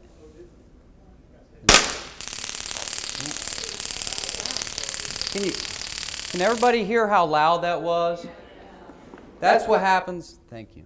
That's what happens when you maybe have a probe. Say the top probe stuck in, the bottom probe maybe didn't go all the way through that clothing. You'll hear that loud arcing. That means you don't have proper hit on that subject. That's when I would run up and complete the circuit by putting it on like someone's tibial or another large muscle group to complete that. More or less, that's a big thick piece of plywood. The probe, the little like fish hook bounced off of it. The top one went in, the bottom one bounced off. That was the loud arcing you heard. So if we hear that on the street, we know we don't have a good hit. That person's still going to be able to fight through until we go up there and complete the circuit, more or less complete the circuit. Ma'am? Would you shoot him again if you thought it was violent, rather than try to put that in him? Well, you got to consider too, I got one probe in him. I would have to turn it off, take this probe off, grab another one, put another one on. Somebody else? Would another If they could, if they have another taser there, yes ma'am. But if I've already got one probe in on him and it's still doing the 5 seconds, I just run up, get some counter pressure, just drive it in here to complete that circuit. If he's still fighting after 5 seconds, I just squeeze the trigger again. He will get another 5 seconds. We have shot several of our police officers in the swimming pools. It's the same effect. Only, of course, you'd have to worry about them drowning, but not me. Seems like a rock. Well, that's the same thing if someone, if you have a situation at the edge of a building or something, taser's not real good there, because they can fall over. You just use common sense. Or around gasoline. Did you have a question, sir? Has the force ever considered or reconsidered the use of these, since you hear a lot of things now in the news about people dying? No, I believe we're actually looking at getting more. You know. No one has directly been killed by the use of taser. You only hear about it because it's uncommon. Yeah. And Amnesty International has come out against it, and they should be the ones pushing for it the most. It's one of the more humane. Now, look, if we hit Napoleon with 2 or 3 Kel lights on the head, which you'd have to do to stop a man this size, or if we maced him, he would still be in recovery right now. Now he's holding the microphone back to his job.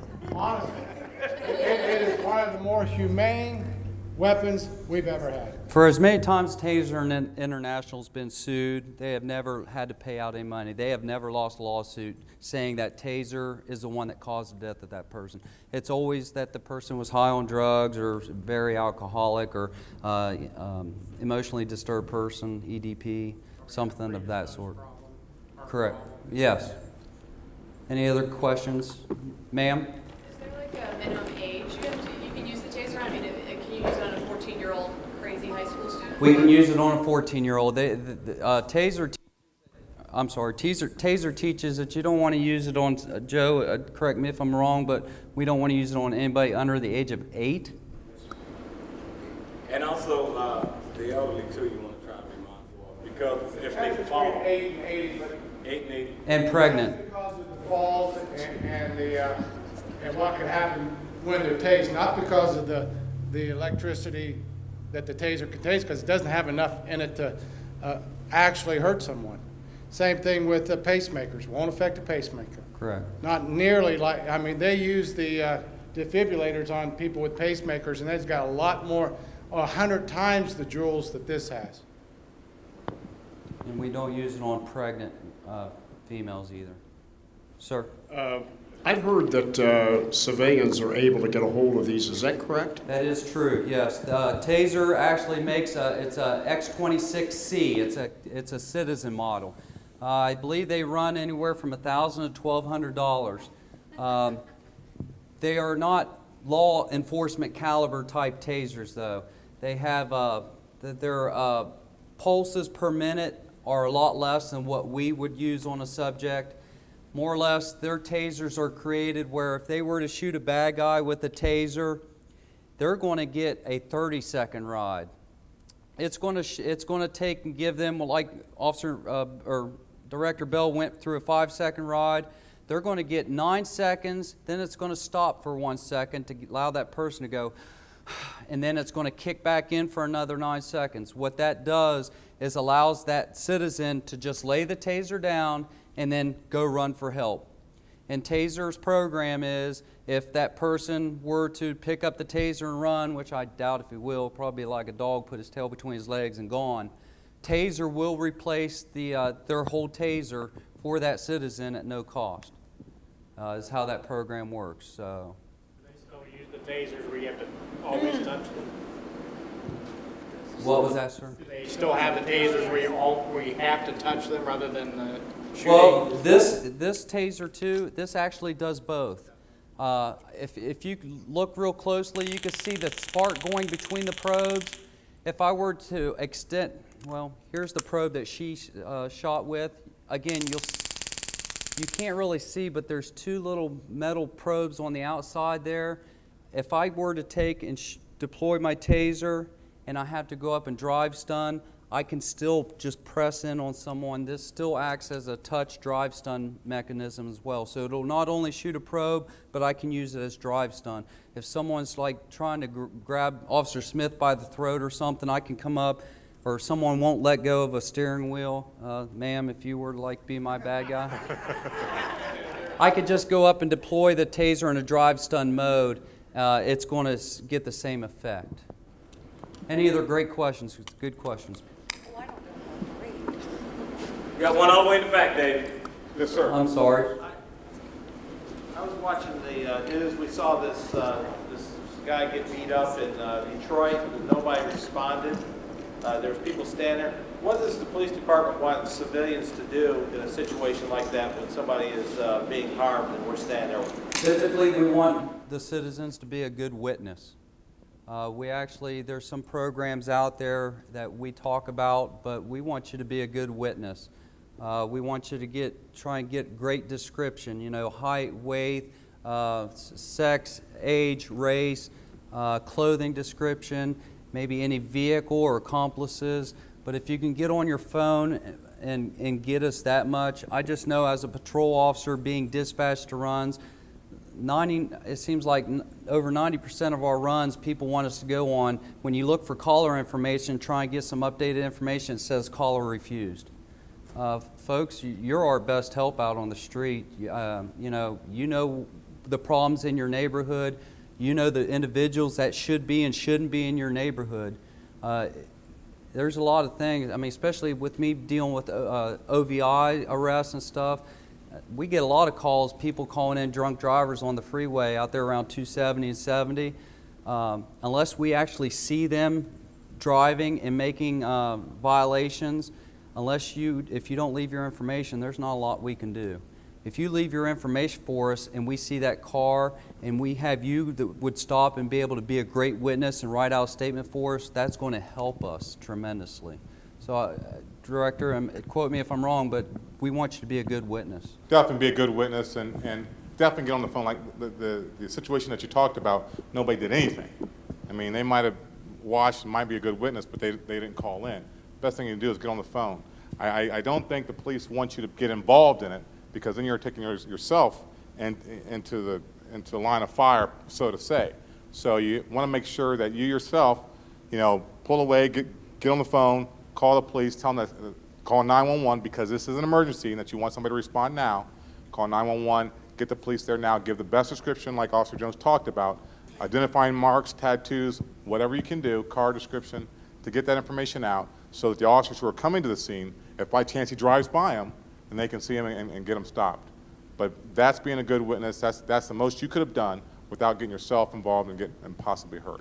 Sir, Officer Page and I, we teach self-defense and defensive tactics to civilians, a lot of the civilian employees within the police department, and we teach that there's avoidable and unavoidable situations. At all costs, if you can, try to avoid it, run, flee, get out of there, be a good witness. But if you're cornered in, if there's no way out, then we'll teach you how to fight and become the predator instead of the prey to enable you to get yourself an out and get out of that situation. Not all situations, if you're the one getting beat up and other people are being good witnesses, I mean, that's fine, but you're still getting beat up. I mean, we can show you how strikes and things, the Three Stooges self-defense are some of the best in the world. Boink and run. Get out of there. Get out of there and be a good witness. Okay, I don't want to continue. First of all, thank you to Officer Jones for giving this presentation. We want to keep things going. So we've still got the fire department to get on, and we still have our gang unit to get on. So I want to make sure that we get to those and keep this momentum going. But first of all, I would like to, I saw the first two people walked in that I do definitely have to acknowledge. First of all, my director, who's the director of our agency, the City of Columbus Community Relations Commission, Jim Stowe.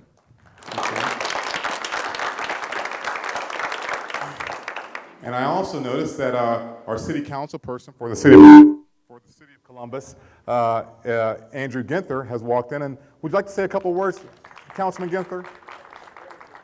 He has been very active, and he's the chair of our safety committee and the city council, and is into safety, and wanted to make sure he was a part of this, of the ABC. So, thanks for coming.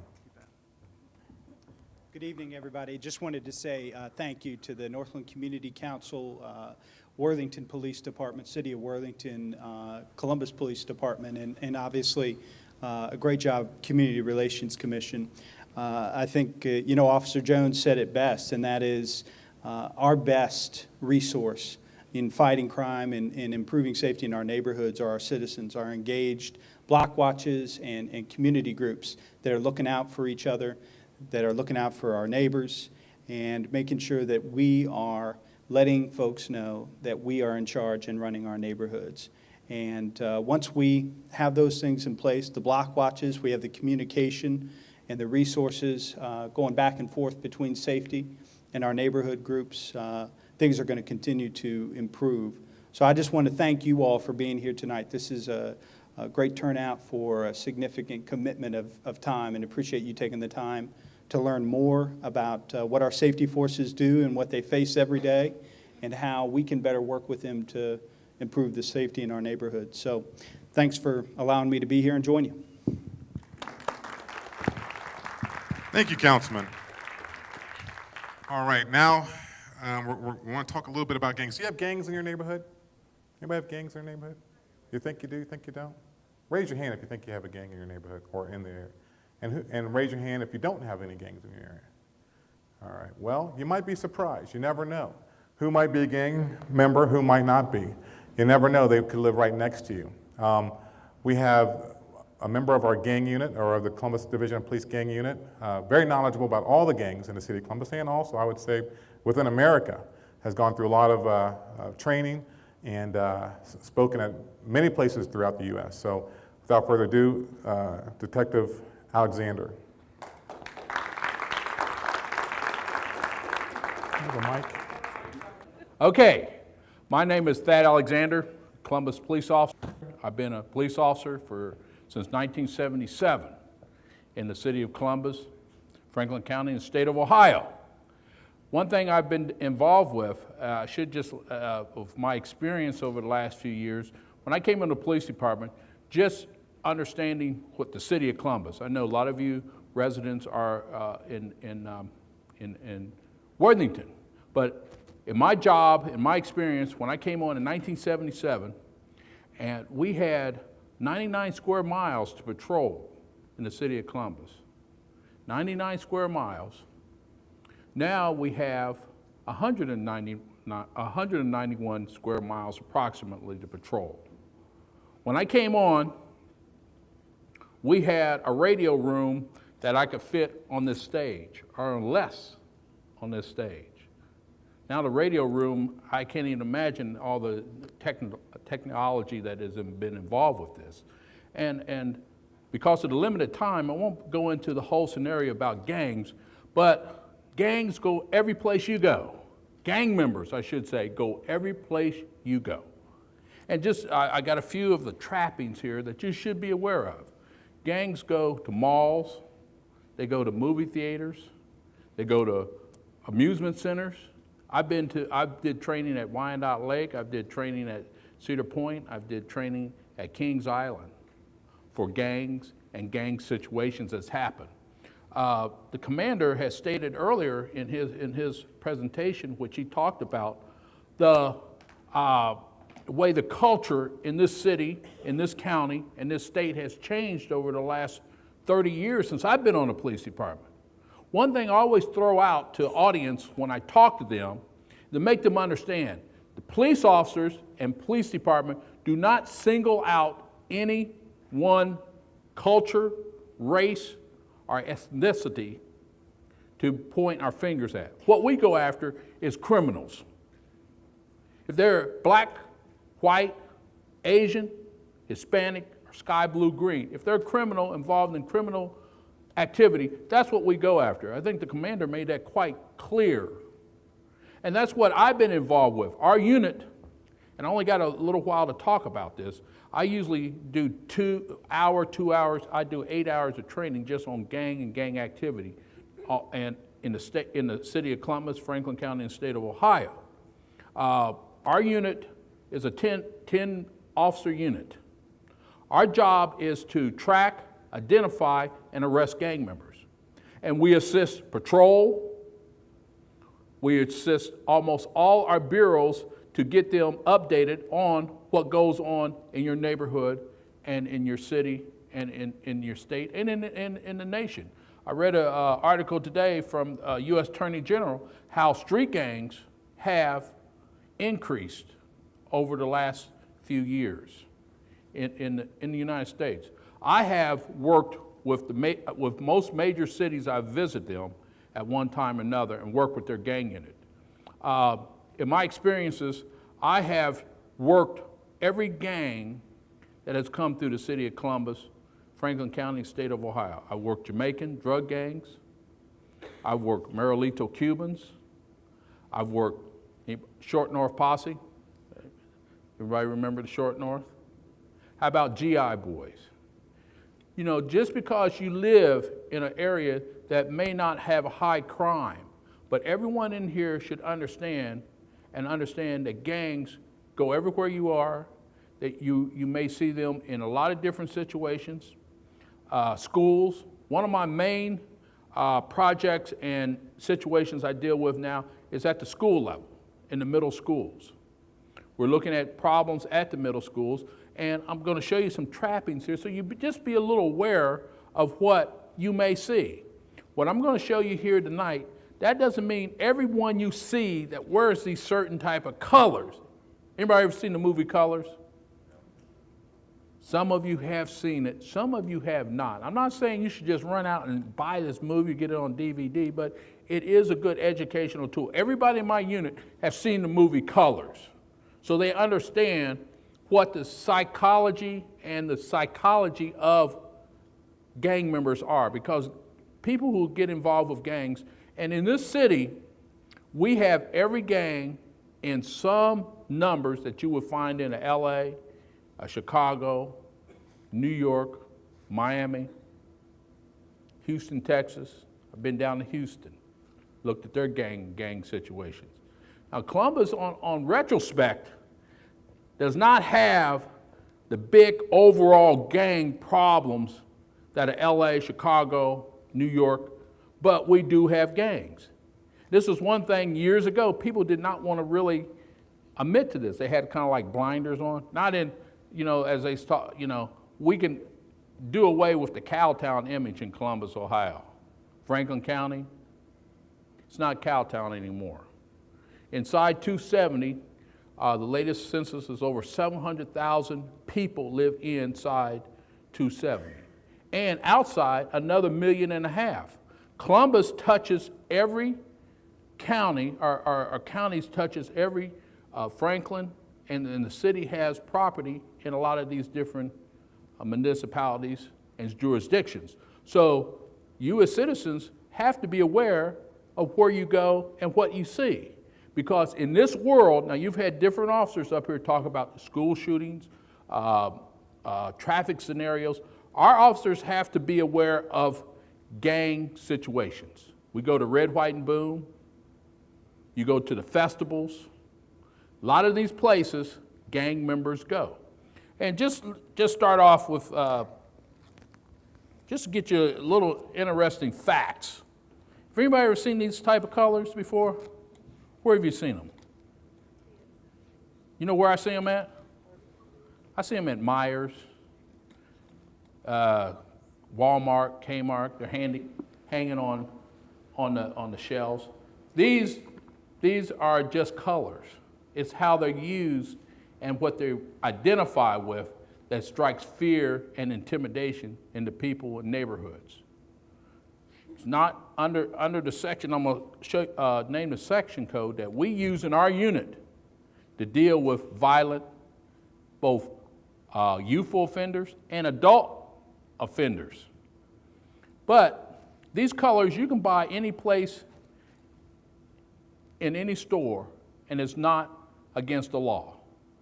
It's how they're represented and how they're used to strike fear and intimidation. Just our basic colors. And that's what we talk about tonight because the time is limited. But our basic colors for citizens who's living here, if you see certain colors, you're going, I'll call the malls out. All the malls get gang activity. It's how they deal with it. And there's some malls that deal with it very effectively. Now, you may see this red rag. How about red? Blood. Somebody's been watching TV a little bit. Saw me. Bloods. I've been doing it a long time. This is the color of the bloods. Where's the bloods come from? LA. You know, everybody listen to that. Have you ever listened to the soundtrack from the movie Colors? You know who made that Iced Tea? It says, we don't die, we just multiply. And because of our society in the last 10, 15 years that I've been tracking gangs, unfortunately, gangs have multiplied and they have increased. Our young people has been involved in gang activity through the society. You know, years ago, when I first started listening to rap, and I'm not going to go through the whole scenario of rap, but when I first started listening to rap, I never really realized rap would become as violent and mainstay into our society. But who do you see out there on TV? You see rap, I don't know if you call them artists or not, but you see these people involved in the hip hop, and not all hip hop is bad, but you see certain type of artists are rappers. Snoop. Now, anybody in here in my design and looking at gangs from years ago, never thought I'd see Snoop Doggy Dogg, Calvin Brodus, AKA Calvin Brodus, Long Beach Crip, standing and doing a commercial with who? Lee Iacocca. You know, you have to understand the psychology of these type of individuals. They're making money. Snoop, Eminem, 50 Cent, and I do a whole scenario just on gang and the gang rap culture that I talk to young kids, administrators, so they better understand how to deal with people at that level. There's 4 gang nations. You should all be aware of 4 gang nations. And they are they send a message out to our young people. Now, everything I talk about tonight, it's all on the internet. Our unit tracks gangs on the internet, just like officers do pedophiles, child pornography. We track gangs. We want to know what gangs is out there that's going to infect our cities, infect the schools. So if you have time, there's a website called www.gangs. That's all you got to do. And it talks about every gang I'm talking about. Just like I stated earlier, we do not single out any race, color involved with gangs. We have, like I said, black gangs, white gangs, Hispanic gangs, Asian gangs in this city. There's 4 gang nations. You got the Bloods and Crips out of LA and the Folks and Peoples out of Chicago.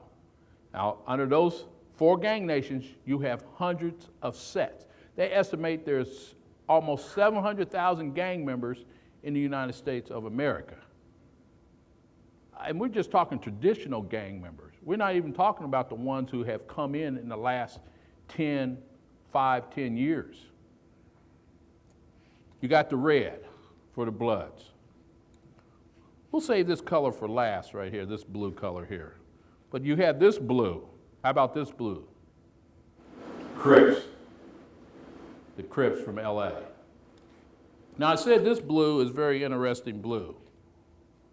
This is the blue for an Hispanic gang. This is for the group called MS-13. MS-13 is the #1 domestic terrorist group on the FBI's domestic terrorist list right now. This is their color. This is the lighter blue, but they also wear the color blue. And our unit, like I said, we're 10 officers, but we have 2 officers assigned now to work on our Hispanic gangs and gang members in the city of Columbus. Okay, you've seen the Bloods and Crips. How about the black? This is the color of the Gangster Disciple Nation out of Chicago. Very ruthless, very large organization, very long history.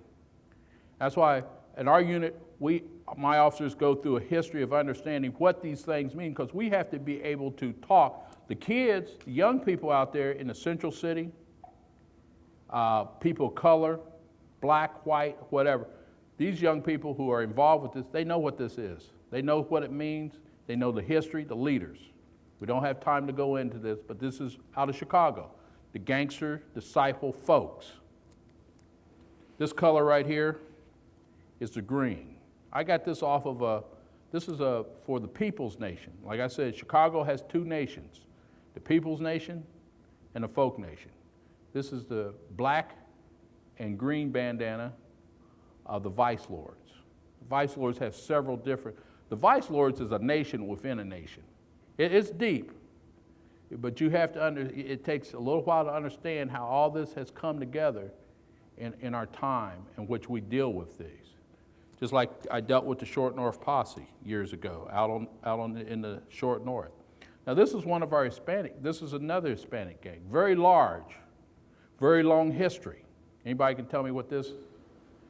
Anybody been to the Latino Festival downtown? No one's been down there. Well, it's there. It's there. And it's a good place for people to go for a lot of culture. I really have learned a lot over the last few years going there, seeing a lot of different things. I was in the Army down in Texas, so I knew a lot about the culture. But what has happened? Again, that 1% to 5% keeps me in a job. Unfortunately, the gangs come to the festivals. So we have to be up on who, what, when, and where. This is the color of the Latin Kings, the almighty Latin King nation. Very strong. History goes all the way back to the late part of the 40s in Chicago. The black and gold of the Latin Kings. So you see some of these colors at certain areas. It should not, like I said, everybody who wears colors are not gang members. Let's make that quite clear. They're not gang members. But you should have an idea when you see certain colors, they're worn certain ways. Just for instance, and I have a few other variety here that are our hybrid gangs. Our hybrid gangs are ones who are not associated with Bloods, Crips, Folks. They're their own little entity from certain neighborhoods. Just for instance, this color right here, this is a white bandana. This is a group of all male whites who want to be gangsters in Aberdeen and Cleveland. I know I'm getting ready. No, I got a question. Yes. How do the gang members, wear the bandanas and all that? Yes. Director Bell made a good, has asked a good question there. Before I get to that, this just to show you that we deal with a lot of different people. We have gang members of all different shapes, sizes, and nationalities. This is an all-male white gang. They wanted to be gangsters. They're from the Aberdeen and Cleveland area. About 8 years ago, we took them on. Their names, now, when you deal with gangs, you got to understand how they get their names. Sometimes they get them from neighborhoods, the streets they live on, or the acts they do. This is the white bandana of the Soul Assassins. How did they get this name? I'll tell you real quick, and then I'll answer the question from Director Bell. They got this name because they wanted to join an all-black, parenthesis, African-American group from Linden. At that time, the Linden Crips was not an equal opportunity employer. Okay?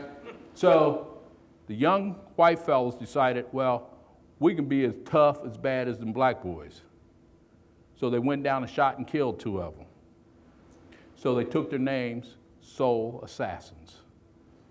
We dealt with them for about 6, 8 months. Me and a homicide detective worked it back. It's probably 94, 95, and put 3 of them in jail. 2 of them are still in jail doing a 30 to life sentence right now. But that's how dangerous gangs can be if you don't jump on them and understand their ways. And we didn't understand in the city of how gangs become very taking over territory. But this is a group. Okay, real quick. How do you distinguish sometimes that they're gang members? Now, I'll tell you, the older OGs, everybody knows what OGs are, right? You hear a child walk up to you, yeah, I'm gonna get my OG, and we're gonna 187 your blankety blank blank. So your kids come home from school and say, hey, Mom, kids talking about 187. First thing you should be, well, 187, what the heck's 187? 187 is the penal code, homicide, penal code in California for homicide. Okay? OG means an older gangster. He's the one who calls the shots on the streets, okay? You hear your child come home and tell you that, call the police. Say, hey, you need to go out there and check out. And I've been to, there's a high school that is a Worthington school, but it's in the city of Columbus. And I've been there. I've been there on several situations. So you hear some of these remarks, like I say, you go on the internet, you can find out a lot of things we can't get into tonight. Okay, just for instance, our basic wear attire.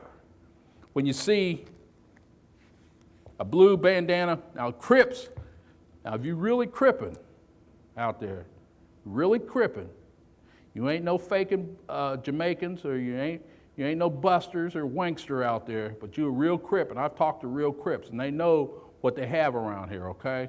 Now, we don't call them wannabes. We call them associates. Because our thing is, if you want to be, you already are, just in a little slight lesser degree. Right-hand side, Crips always sign on the right-hand side. They wear the flag they wear them in their pockets. They may have them tied around their leg, head bandana sometimes around their arms. You know, right side is always Crips. Or also, and this is where I said sometimes it takes a little while to understand all this stuff. The allegiance between the Crips and the folks, they sometimes tie their flags together. The Crips and the folks are aligned together. The kids, they'll tell you all about it. You just go talk to any of them. They don't make no difference where they come from, Dublin, Hilliard, Worthington. They all know more than we ever know. But this is, Crips and folks are aligned together. Always on, Crips and folks, always on the right side. The Bloods and the Latin Kings are the vice lords. They always sign on the left side of their body. True. Like I said, I got some faking Jamaicans and I got some busters and winksters out here. But the real ones who come at you, who knows what the history is, from the People's Nation and the Bloods and the People's Nations, they are aligned together. The Hispanic gang, the Latin Kings, the Bloods. Now, they don't always get along. They shoot and kill each other for different money, drugs, but basically, they're all aligned together. Everything on the left side of their body, okay? Just before I'm almost done, just with the basic information, just want to show you, when you're out and about at some festivals, at certain type of, in Columbus, they're not allowed to wear these schools. They're not allowed to wear these types. We have two types of shirts that we deal with. We have memorial shirts, and we have gang-related shirt. This is a gang-related shirt and a memorial shirt here. Turn that around just a second, Napoleon. It says LIP. That says rest in peace. Lie in peace.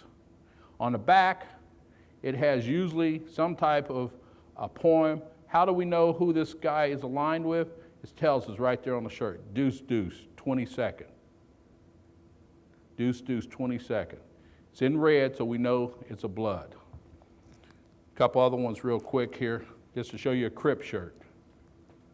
Now, in the city of Columbus, a prosecutor, we have got together with the prosecutor, and we have, if we can determine probable cause, now that's what I'm saying, probable cause. We just can't go out there and snatch these shirts off of kids or adults or anybody like that.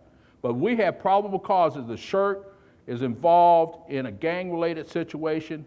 The person who is wearing this is involved in a gang-related situation.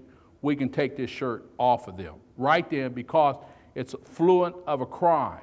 These things are easy to get away with. We use them in court to document gang and gang members. Just one other shirt right here. This is a shirt from the Short North. It says on there, it tells me who he's running with, Short North soldiers. It's in blue. I know it's a Crip. On the back, it tells me cuz. What's up, cuz? You hear a kid come home, hey, Mom, I heard this new word. It's talking about cuz. Cuz is respect for Crip. All this, you hear this on the rap, all the kids, they know it. They got rap out there with Bloods and Crips and the whole 9 yards. Now, before I close, just to show you how we document these individuals. And, years ago, we didn't have documentation, and we didn't have a law. This is our threat group identifier form. This is how we make a gang member. When I go to court to testify as an expert witness or another officer from patrol, we have them go with this threat identifier form. Yes, Defense can have a discovery, but at least how we document who, what, when, and why on this criteria here to be able to say this person is a gang member. We do it through a lot of criteria. Documentation, who he hangs around with, body tattooing. We just can't say this gentleman right here, he's got an Ohio State shirt on, is a gang member because he's got a red Ohio State letters on. Or this lady. We do a lot of extensive documentation, working with street officers in the neighborhoods to be able to put this person, he or she, black or white, Asian or Hispanic, who's involved in gang activity on this sheet. And here's the law, so you have an idea of what law. We just don't, just conjure up stuff like Star Trek and pull it out of the clear blue. And it took us a long time to get a law. There is a law, state law in Ohio. It's called participating in a criminal gang. This is the law right here, a criminal gang, 2923.42.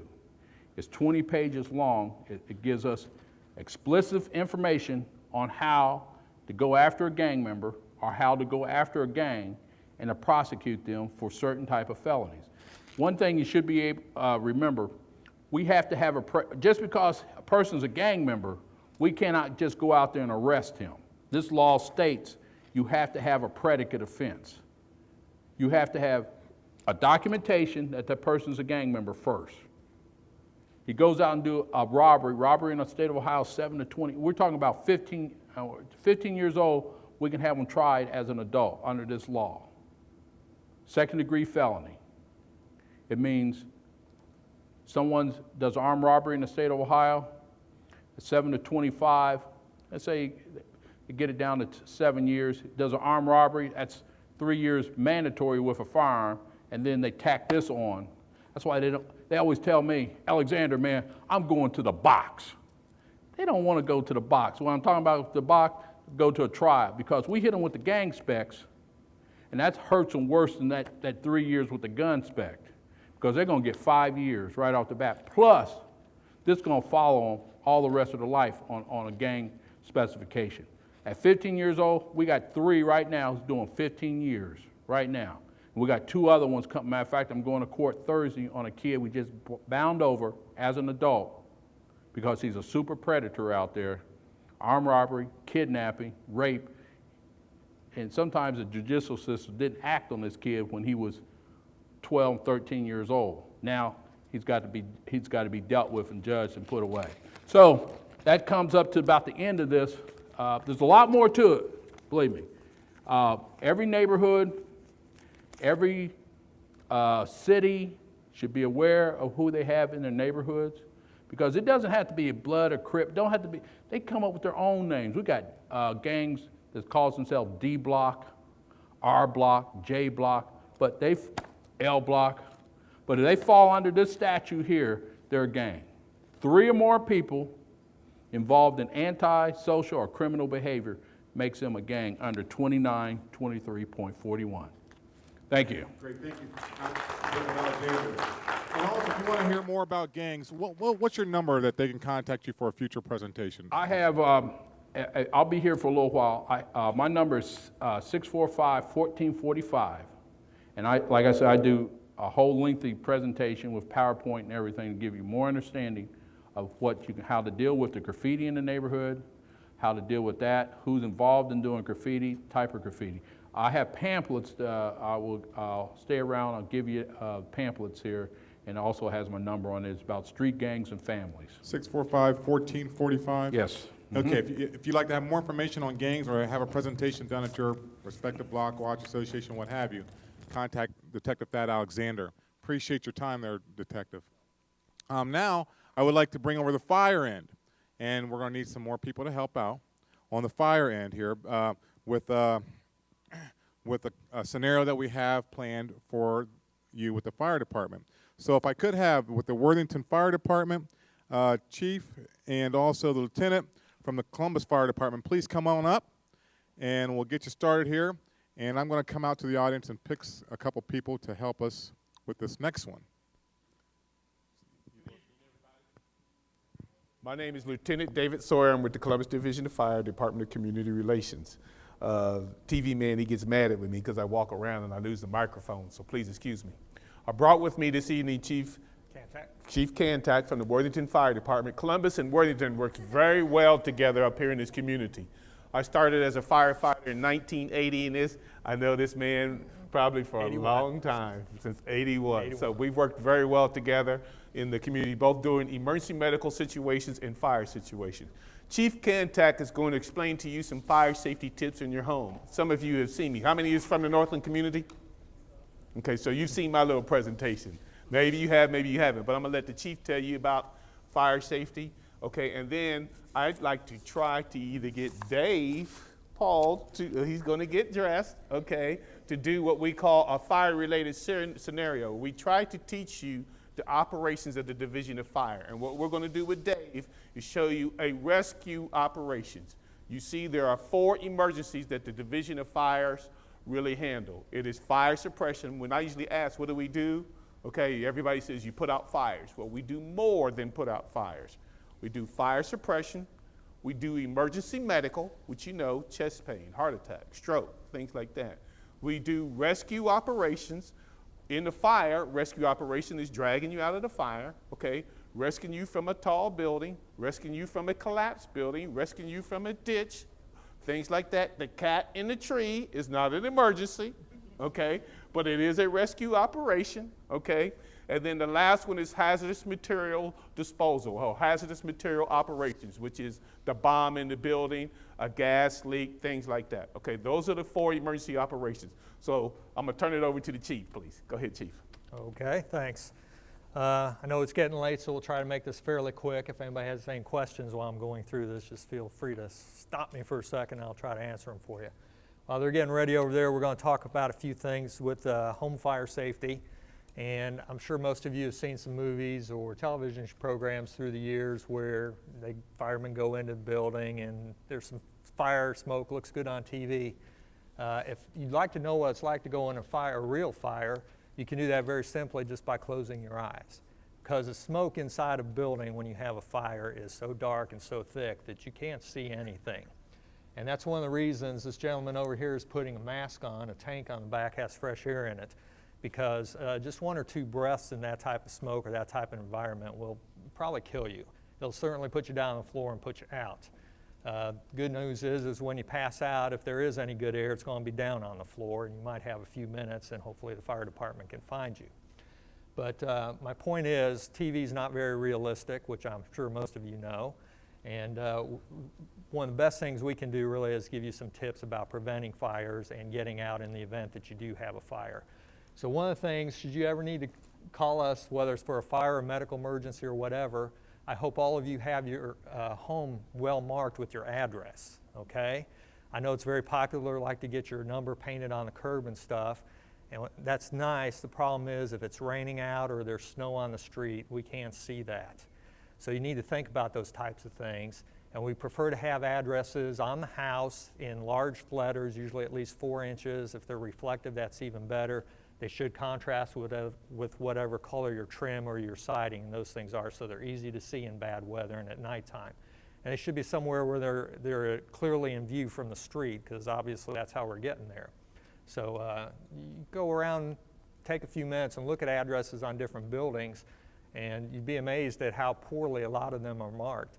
And when we're out there at 2 in the morning trying to find a house where somebody's inside has chest pain or something, it can make a difference between a minute or 2 sometimes, you know, if the address is clearly marked. So it's something you can do that's very easy, very inexpensive, and can make a big difference in an emergency. Well, yes, but still. You let me know when you start getting hot, and maybe we'll take a break and go over to that, because you're going to get hot here in a minute, okay? It's a little heavy, yeah. You'll be okay for 20, 30 minutes. Okay. We don't even have you working yet, okay? Just pretend you're riding in the back of the truck on the way to the fire. Okay.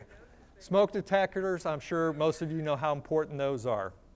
One thing I'd like to stress with those is the best type of system is one that is interconnected with each other, and that's generally how they're installed in newer homes. Some of you probably have older homes.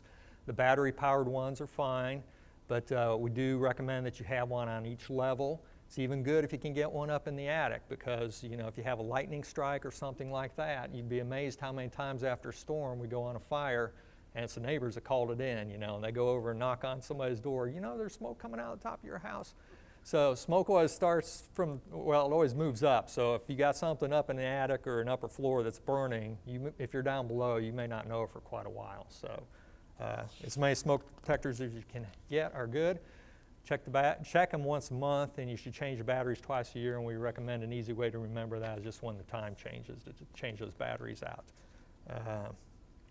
You should go over drills with everybody in your home about where to get, you know, if there is a fire, you're going to get out, the quickest ways to get out. You should have a meeting place outside, because when we get to a scene of a fire, if the building's been evacuated, one of the first things we're going to want to know is everybody out. And if you can confidently tell us, yes, everybody's out, that changes the chief's decision-making process in terms of what some of the priorities will be. And it makes a big difference on a fire ground. If we can't be absolutely certain that everybody's out, we have to commit a lot of resources going in there and looking for people. And that slows down putting the fire out. There's going to be more fire damage, creates a lot more risk for our firefighters as well. So very important, get out, know where you're going to meet so that everybody knows that, yes, we're all out, because you're going to get asked that, I guarantee, within the first few seconds when the first companies arrive. If you have children that are away at school or whatever, if you have friends or family visiting that aren't used to your home, you know, it sounds silly, but it's worth taking 5 minutes and talking about these things because, you know, we all have guests that visit from time to time. Kids are away at school. I know fire safety is not a big issue with them, but every year we have kids that are killed at college in fires. They don't take it seriously. You know, they have drills there by law. They have to have drills. And those are good, but some of them ignore them, you know, disable the alarms in their dorms and so forth, and there are tragic results from that. Okay, moving on. Going as fast as I can here. Some very simple things you can do that actually result in quite a few fires every year. I know smoking is probably not as prevalent as it used to be, but we still occasionally have smokers smoke in bed, smoke in chairs when they're sleepy at night. One of those cigarette butts go into linens or, you know, into mattresses. They can smolder for hours before they catch fire, and they do catch fire. And again, those things burn, and if somebody fell asleep, you're probably going to have a fatality. Candles. I get on my wife about this all the time. She loves them, she lights them. You know, that's okay, but unattended candles are accident waiting to happen. If you're going to use them, have them somewhere where you can see them, and make sure if you have them, if you're leaving for any reason, even for a short period of time, you blow them out. I mean, there's just things that can happen. If, you know, if they're in glass or whatever, if the glass fails, if a pet knocks it over, if the wind blows, you know, a curtain near a window and it touches the flame, you can come back in, you know, a minute later and you can have a room that's blazing. Let's see what else we got here. Grills. Grills are, everybody likes to have grilled food out. It's very tasty. It rains. You got people coming over, you want to have barbecue. We've seen a lot of apartments and homes burn down because people pull them in under the eaves or pull them into a garage thinking, well, you know, it won't be that big a deal. There's a lot of heat comes off of that, and it's not a good idea. They should be away from the home, away from anything flammable, and, you know, use proper safety precautions with that. Gasoline is one of the, it's obviously flammable, but we use it around the home for mowers and other powered devices and stuff. That's fine. Make sure you have an approved container for it. Make sure it's never inside your home for any reason. You know, out in the garage or a storage bin out in the yard or whatever. But, you know, occasionally we'll have somebody bring some of that in the home to clean parts for, you know, a motorcycle or something, or clean something else in the home. Very dangerous agent to have in your house. The fumes are lower, they are lower than air. They'll travel along the ground. If there's any kind of ignition source, it'll flash back to wherever that gas is in the home. And, you know, inside a closed container like a house, you can get a fire very quickly, and it'll be a problem for you. Cooking's another big thing, causes a lot of fires, especially if you have grease or you're broiling things or have an open flame on a stovetop. Again, those are things you never want to leave unattended. you know, even a few minutes. You got something on the stovetop, you think, well, I'll come back in a little bit, or I got to go do this, or go check the laundry or whatever. You really shouldn't do that, okay? Because it just takes a few seconds. If, again, something breaks, something gets tipped over, you can come back and you might find your kitchen on fire. Lightning strikes we mentioned. If something strikes close to your home, you'll know it. I'm sure most of you have heard, you know, some close lightning strikes. It's not a bad idea, actually, if something's real close to your home, to go outside and take a look around. Because a lot of times those will hit high on the house, they'll be up in the attic, and frequently after storms, we will, I'd say, 30 to 60 minutes afterwards, we start getting the calls, you know. And a lot of times it's the neighbors that are calling in, hey, you know, my neighbor's got smoke coming out of the eaves of his attic. And they go over there and get the neighbors out before we get there. But again, that type of fire can smolder for a while, and it's good, you know, if you're at home and you think something might have struck your house, go ahead and take a look outside. If you have any question, any concerns, call the fire department, send a company out there, we'll take a look. We have thermal imaging cameras now that allow us to look for heat sources that you may not be able to see with your eyes, so we can usually track those things down pretty quickly. I'm sorry. Okay. So this, well, go ahead, get on your knees. And I'll let you finish. I'm sorry. Okay, no problem. This is a rescue scenario. Like I said, I've been a firefighter in every firehouse and in every fire truck in the city of Columbus. One of the things is when we get to your house, I want you to understand, I am one of the guys that for 27 years kicked in the door. When we kick in the door, we put our hand, I can put my hand in front of my face, I cannot see my hand, okay? I have to climb to your second floor bedroom. I don't know your house. I bet you can walk in your house, put your hand over your eye, and you will not bump into anything for quite some time. I go in there blindfolded, right at your front door, and crawl all the way to your bedroom to find you. And usually you're on the bed or in the floor, in the bedroom floor, okay? Now, that's what this scenario is going to simulate. Now, Dave, I'm very proud of you. You've lasted a long time in that fire gear, so I know you're very warm, okay? But he's at the front door of a house right now. He's cheated already. He's seen me where I put the dummy, okay? I don't know where the person is at in your house, okay? Or the victim is at in your house. But he's seen the victim, okay? Close your eyes. Keep your eyes closed. Go find the dummy. Bring it back to where you're at. Go. You come over here, Dave, I'm going to kick your ass.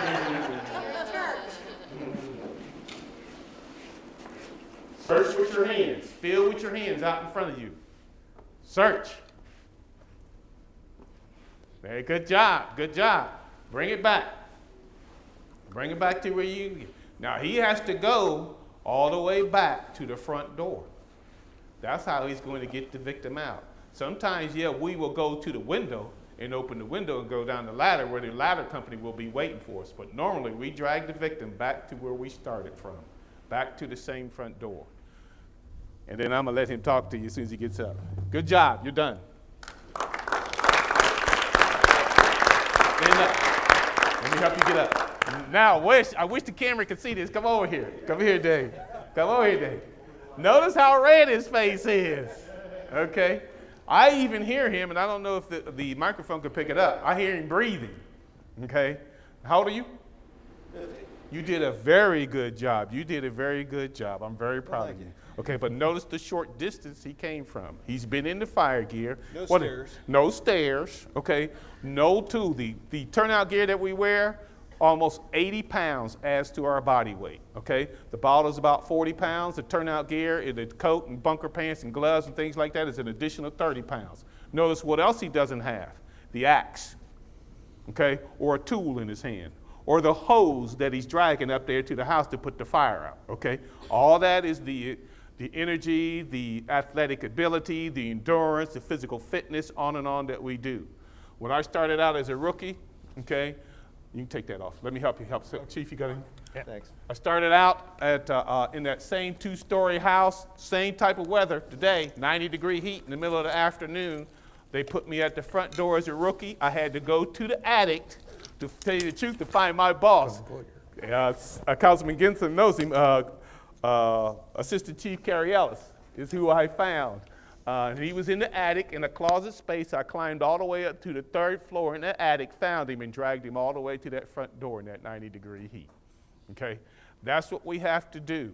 Okay, usually all the rookies right now who are in the training class have to find the victim who weighs their body weight 175 pounds or 200 pounds in that 2-story house and drag them out. That's what it's like. Okay, Dave, what's the gear feel like? It's heavy. Okay. And it's hot. Tell them about your trying to find the victim. What did you think about when you were finding the victim? It was hard to keep my eyes closed because I needed my eyes, I thought, to find the victim. And obviously, that wouldn't be an option if the house full of smoke.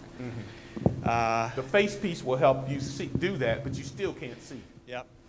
And I think I started headed off in the wrong direction, and I wouldn't have known where I was if you hadn't been guiding me a little bit. So.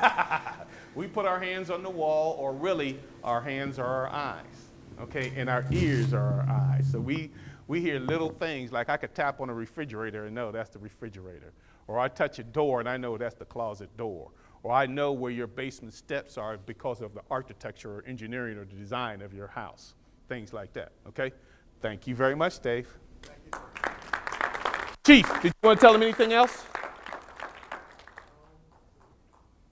Okay, I'll finish up with just a couple things. One thing I haven't talked about is just how quickly a fire can move in a house if you have a fire. Occasionally, well, probably more than occasionally, people have what they think is a small fire and they'll try to put it out themselves. And 2 or 3 minutes into this, they realize it's beyond their ability, and then they call the fire department. And in those 3 minutes, you may have started out with a stove, a fire on your stovetop or a fire in a wastebasket or whatever. And after 3 minutes, you now have a room on fire. Curtains, furnishings, other things are burning. By the time the call goes through our alarm office, trucks get on the road, and we take 4 or 5 minutes to get there. We're now 10, 12 minutes into this, and half your house could be burning. So my point is, if you have any fire, the first thing you want to do is call 911, even if you think you're going to be able to put it out. Because we would much rather get there and find out that it's not a problem or something we can deal with very quickly. We really appreciate the extra 3 to 5 minutes. Believe me, we want to be on the front end of it. Because the sooner we can get there and the sooner we can get crews in there to deal with it, the better the outcome's going to be for everybody. We really don't want you to be put at risk. Now, nobody wants to see their house burned down for, a pot on fire on the stove. But what I'm saying is, it only takes a few seconds, call 911 and tell them I've got a fire, I need the fire department, and we'll be on the way in case things get out of hand. Then you can, try an extinguishing agent like baking powder, cover it up. If you have a fire extinguisher in the home, which is always a good idea too, you can try those things. But we've seen a lot of houses burn down over the years because people thought they'd be able to get it and they couldn't.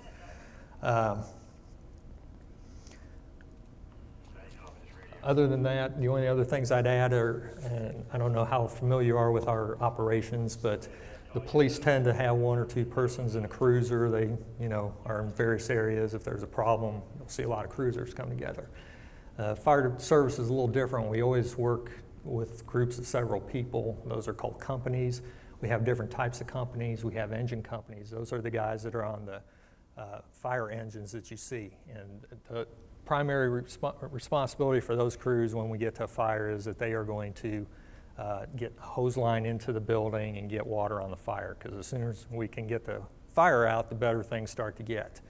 We have other companies that are ladder companies. Those are the big trucks with the big ladders on the back.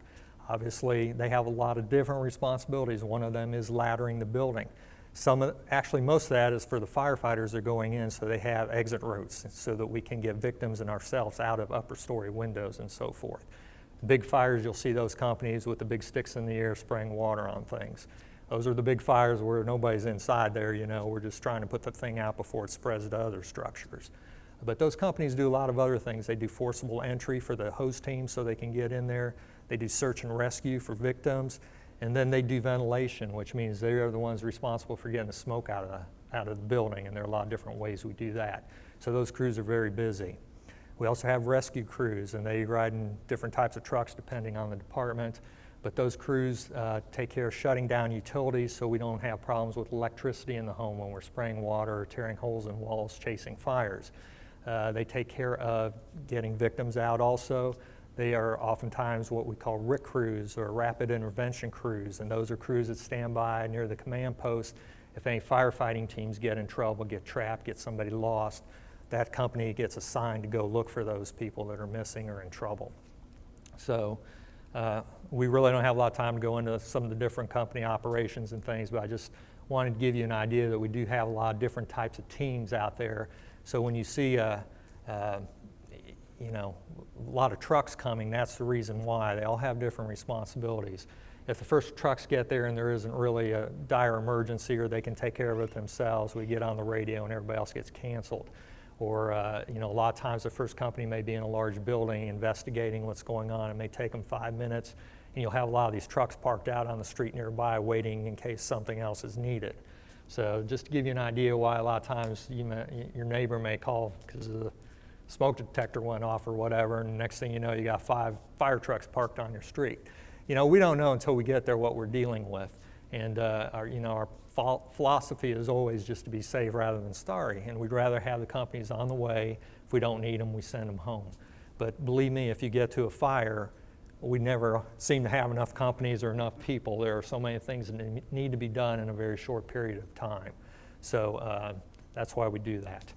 And with that, I will end unless there are any questions. I would say that we do have a lot of safety and fire safety type information on our department website at Worthington, and that's WFD101.com, which is Worthington Fire Department 101 is our station number. And there's a link there for info and safety and a lot of other things. If you ever want to look any of these things up, there are a lot of pages you can print off, including some safety pages if you want to do a home safety type inspection. So feel free to stop by and look there sometime. Questions just till after Lieutenant Sawyer, and then both the lieutenant and the chief will be able to ask questions. We'll ask you a question. One of the things that I wanted to reiterate on, because I heard the chief say some things, and I'll just go over the 4 or 5 safety tips for sure. One thing I want to make sure you do at night, you need to sleep with your bedroom door closed at night. How many people in this room sleep with their bedroom door closed? Because you've heard my last session? Okay. Because really, if you ask your church or you ask your PTA meeting or you ask your children in the classroom that same question, not everyone will put their hand up. You need to sleep with your bedroom door closed at night so that the smoke won't come in there and get you. Okay? Women leave the door open so that they can hear the children, what they're doing in their bedroom down the hall. Men sleep with the bedroom door open because we want to hear the bad guy breaking into the house, okay? As I tell my wife, I know what's going to happen if I go home, okay, and the smoke detector even goes off. Who you think she's going to send down there to go find out what's going on? Me, okay? That's even about like that smoke detector or fire alarm or fire drill, what he talked about, okay? How many of you do a fire drill at home? Put your hands up. That fire drill you should be practicing at home just like you did in school, okay? In school you had a fire drill, teacher lined you up at the door and everybody went outside to where? Their meeting place, and then they checked to see if everybody's here. You need to do that in your home 2 to 3, 4 times a year so you can practice it and know what to do in case of an emergency. What is happening? Why multiple victims are dying in single family homes, a father and 3 children, a mother and 2 kids. Why is that happening? Because they're waking up at night and they're panicking. They don't know that escape plan and they did not practice it. I guarantee you, you wake up at 3 o'clock tonight and you look downstairs in the living room and it's flaming, okay, you're going to panic. Some people are really doing the wrong things. The parents are jumping out the window and they're leaving the kids in the house. Okay, then it's too late to go back in there and get them. The 4 safety tips I'm gonna give you. The most important thing to do if your house catches on fire is to get out and stay out. You have to get out and stay out. I asked that question to a lot of people. Some people say call 911. Kids tell me stop, drop, and roll. Okay, number 1, your house catches on fire is to get out and stay out. You can't go back in and get the dog and cat. You can't go back in there and get your child. You will take that 1 breath of smoke and you will die. Thaddeus is a hero. He did something very famous several years ago, okay? He will not do it again. He saved some victims in a fire, He went into a burning house without all that stuff on. He took some couple bad breaths, okay? He was lucky. He fell down the stairs and fell out the house. That's why he's alive today. You take one breath of that smoke and that black smoke and you will die. It is 1,000 degrees when you look at it on the news. When all that flame is coming out the window and out the roof, it is 1,000 degrees. You cannot breathe that air. All your lungs, your gums, and all that is burned up, okay? Most important thing to do is to get out and stay out. How? Crawl underneath the smoke. That is real, okay? I got pictures from real live fires where the smoke has come down from the ceiling, probably to 4 feet off the floor, 3 feet off the floor. From 3 feet down to the floor, the drywall is white. That means where all the good air is at. You need to belly crawl if you have to. Believe me, when I go in, sometimes I'm crawling on my belly like a soldier because that hot air is pushing me down to the floor as close as I can get. You need to crawl underneath the smoke. Fire drill, fire evacuation plan, practice them together. You know what that means though too? There are 2 ways out of every room in your house. What are they? Window and door. You know what that window means? You might have to jump. Okay, you might have to jump. I heard what the chief was saying at 3 o'clock in the morning fire. Who do you think called me? Who do you think called me when that neighbor? When that lightning struck the house, you know who called us? It wasn't you. It was the neighbor. And the reason why is because they looked across the street and seen your house flaming. Okay, now, the way it really is at 3 o'clock in the morning, when I get that call, I pull out the firehouse and the PA message says, we have a report of a fire at 7007 Worthington Galena Road. When I pull at that firehouse right down the street, and I'm coming down the street, down Worthington Galena, and I'm coming towards this church or to that house across the street, you know what it looks like? A mushroom cloud in the sky. The black smoke is bellowing out the roof, great big old black clouds, and flames is coming out of every window. The fire has been burning 20 minutes before I even left out the house because that's when the neighbors seen it and called. Okay? Now, if I get to your house and you're not standing out there in the middle of the street waiting on me when I get there, I'm thinking you're in that house dead. I'm even thinking that at 3 o'clock in the morning. I'm praying. When I wake up at 3 o'clock in the morning and they tell me there's a fire in your house, I'm praying, please let them be outside. Because when I pull up and you're not, I'm thinking, oh yeah, they're in there dead. And we go in there, search and rescue, we pull you out and things like that, usually you're dead. 70% of the people die because they do not have a working smoke detector. That's throughout the nation, that's even here in the city of Columbus. We had 20 victims in the city of Columbus, 20 fatalities in the city of Columbus. None of them have a working smoke detector last year. We've had 4 already this year. Okay, that smoke detector is the next tip. You heard what he said about that. You need to have that. That is the fire drill. That is that bell ringing. And what are you supposed to do when the bell rings? Get out and stay out. Now, you know what? I heard you say that a little timidly. Because when I ask children that, okay, I want them to tell me that. What's the most important thing to do when your house catches on fire? Yes. Thank you. Okay, questions? No, I had a different topic. That was hazardous materials. What kind of preparation do we have for chlorine or acid or other sorts of spills? We can answer that question. I'll let the chief answer it some way, and I'll answer it some way, okay? We have the Homeland Security things that are new now. We've gotten some grants and money and things like that.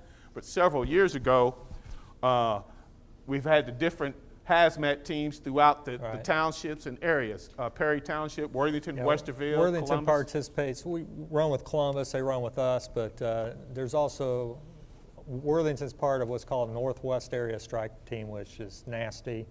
And that is, well, it's Grandview, Norwich Township, Washington Township, ourselves, and Westerville. And because we're smaller departments, rather than trying to do everything that's necessary for hazardous materials, we decided that we'd work cooperatively, and each department has certain specific areas of expertise that we work on. Our particular department does entry. One of the other department takes care of foam. Another department takes care of what's called the field con unit, which is the command post with the materials, with information and so forth. Another one takes care of EMS for hazardous materials. So if we get a run, Worthington gets a run where we have a hazardous material, all those other departments would come with us, and we practice every year, several drills, and work together to take care of the problem. And Columbus a lot of times will come with us as well. So. To educate you a little bit as fast as I can, the terminology is called Be Nice. That's the several different types of hazardous material, which is biological, nuclear, incendiary, chemical, and explosive. Okay. Now, in this area, I'm not going to lie to you. What's your biggest plant? What is your biggest plant in the Northland area or Worthington area? Who? Anheuser-Busch, and who else? Worthington Steel. Okay. What's at Anheuser-Busch? Chlorine and ammonia. Okay, that is a cloud, that is gas. Now what we do, no matter what the hazardous material is, the first group that shows up on the scene, first responder or whatever you want to call it, okay, is to isolate it, identify it, and then we evacuate the area. So we isolate the area, we identify what the chemical is, and then we start evacuating the hot zone, cool zone, and all the things that we go out to a distance, okay? It could be up to, what was it, almost a mile, 2 miles. Yeah, it depends on the material and how much of it is. Rail cars, you know, railways going through all communities. Yeah. Any one of those cars has a problem. That's a large quantity of, you know, potentially. Right. But we start in the immediate hot zone and we start evacuating out from there. Okay. Does that answer your question, sir? Yeah. Okay. Just a quick follow-up on that is, I assume you guys also work with CPAC? Yes. Which is, we just had them out to our Civic Association. They do an excellent presentation on sheltering in place. Yes, that's what I was going to speak of. Who knows where you can see information on shelter in place at? You can go to the City of Columbus website, to the Columbus Health Department, which is called 3 steps or something like that. You'll see it there. You see shelter in place at the American Red Cross red site. You'll see it at CPAC. You can go to ours. The chief gave you his website. Ours is www.columbusfire.org. You can go to the different links or the cityofcolumbus.org, and you'll see all these places where you can see what they call shelter in place. Or we can even come out to your civic association and educate you like CPAC did about what shelter in place is. Any other questions? I'm on a condo board, and I've had problems with people grilling in a garage. Is there a law? I mean, as a board, we can pass rules and regulations. I'm now Do you live in the city of Columbus? I'm in the city of Columbus. I grew up in Worthington, but I'm in the city of Columbus technically. I think right now we are pursuing, or I think there is a law because of the condos that are being built downtown, and they have balconies, and I think the law says now no one can cook outdoor cooking underneath that balcony. Okay, but on that outdoor patio or carport, I don't think we can enforce. We cannot enforce codes in a multi-family dwelling like apartments or even on smoke detectors. We can't go in there and say that that apartment, that landlord will have to have a smoke detector. Now, code enforcement or building department can, but the fire department cannot enforce that code. Is that the way it is in your? To be honest with you, I'm more with suppression and our prevention guidance in here, but I don't think we really have a lot of teeth in terms of that. Yeah. And we had that fire down on High Street a couple weeks ago on the 4th floor, and there's a propane cylinder on that started venting. So that was very exciting for us for a little bit there. That is bad news. Yeah. No one should be cooking in a carport. Okay, outside of the patio, I can understand that, but out away from, like he said, from your home, from the structure, from the fence, the decking, and things like that. I mean, I've seen people over years pull a grill right in the garage. Oh, no doubt. Starts to sprinkle. What else is? It's closed end of the garage, and it's my neighbors, and I was like, wait a minute. What else is bad about cooking in the garage? Gasoline, flammable liquids, but you kind of get. I'll just tell you because we're running out of time. Carbon monoxide. Okay. Carbon monoxide, let me tell you about that. Starting your car in the wintertime. It's not winter right now, okay? But you start your car in the wintertime, okay? And some people, I've seen them start it with the garage door closed, okay? But they even, sometimes you open the garage door and you start your car and let your car warm up. Where do you think all that air is pushing all that bad air in? Right back in your house. You might even think, well, I got the door closed or whatever, and I'm not going to smell it. Go down to the foyer. I bet you like, man, this is a strong odor in here, you know, whatever. Yeah, okay. Even if you start the car at the top of your driveway and leave that garage door open. all that air is going to go blowing right back into your house. Same way with that grill. Okay, now living in the condos and apartments, those attached garages or carports, same thing. Somebody starts their car in that carport, where do you think all that bad air is going? Okay, not only in their apartment, but your apartment next door. You think that they call that exterior wall or interior wall, that drywall is keeping all that bad air out. It is not, okay? You can smell it in the kitchen, it'll go through your electrical outlet, it'll go through the cracks in the wall and everything like that. Yes, you need that carbon monoxide too. Thank you. Thank you, Lieutenant and Chief of the Columbus Fire and Worthington Fire Departments. And if you guys want, if you want to have more in-depth presentations with Columbus, what is that number? 645-7377. And with Worthington, what would be the number for the? 885-7640. 885-7640 if you want to have more information about fire safety in your particular neighborhood. Now, we're going to have to wrap this up. I'm so happy that you guys came out and stayed. I hope that it was informative and yet fun and educational. And you asked some great questions. We definitely appreciate that. I would like to thank the Grace Brethren Church for having us here. I'd like to thank the Northland Community Council for bringing us out here. Dave Paul spearheaded it. Round of applause for Dave Paul. Thank you very much. I would like to thank the Worthington Police Department, Worthington Fire, Columbus Police, Columbus Fire for coming out. I'd also like to thank Kristen Baker-Wall, who is a volunteer and although works for the city, has helped us throughout all of our events to coordinate them. So she's been very helpful. And I don't believe Pastor Green for coming out also to giving those words and allowing us to be here also. If you'd like to have, for the viewing audience, and also for anyone here, if you'd like to have the ABCs of CPD and CFD out at your event again, please give me a call at 645-1993. My name is Napoleon Bell. If you liked what you saw and you have some good input or compliments or maybe some suggestions, you can also give me a call at that number, and or you can email me at nabell@columbus.gov. That's nabell@columbus.gov. So please email me how you thought this was, whether you'd like to have it in your neighborhood. You can give us a call or email me, and we can get it out to your particular neighborhood. Thanks for coming. Thanks for being patient. And you've been a great group, and hopefully we'll see you later on. Have a good evening.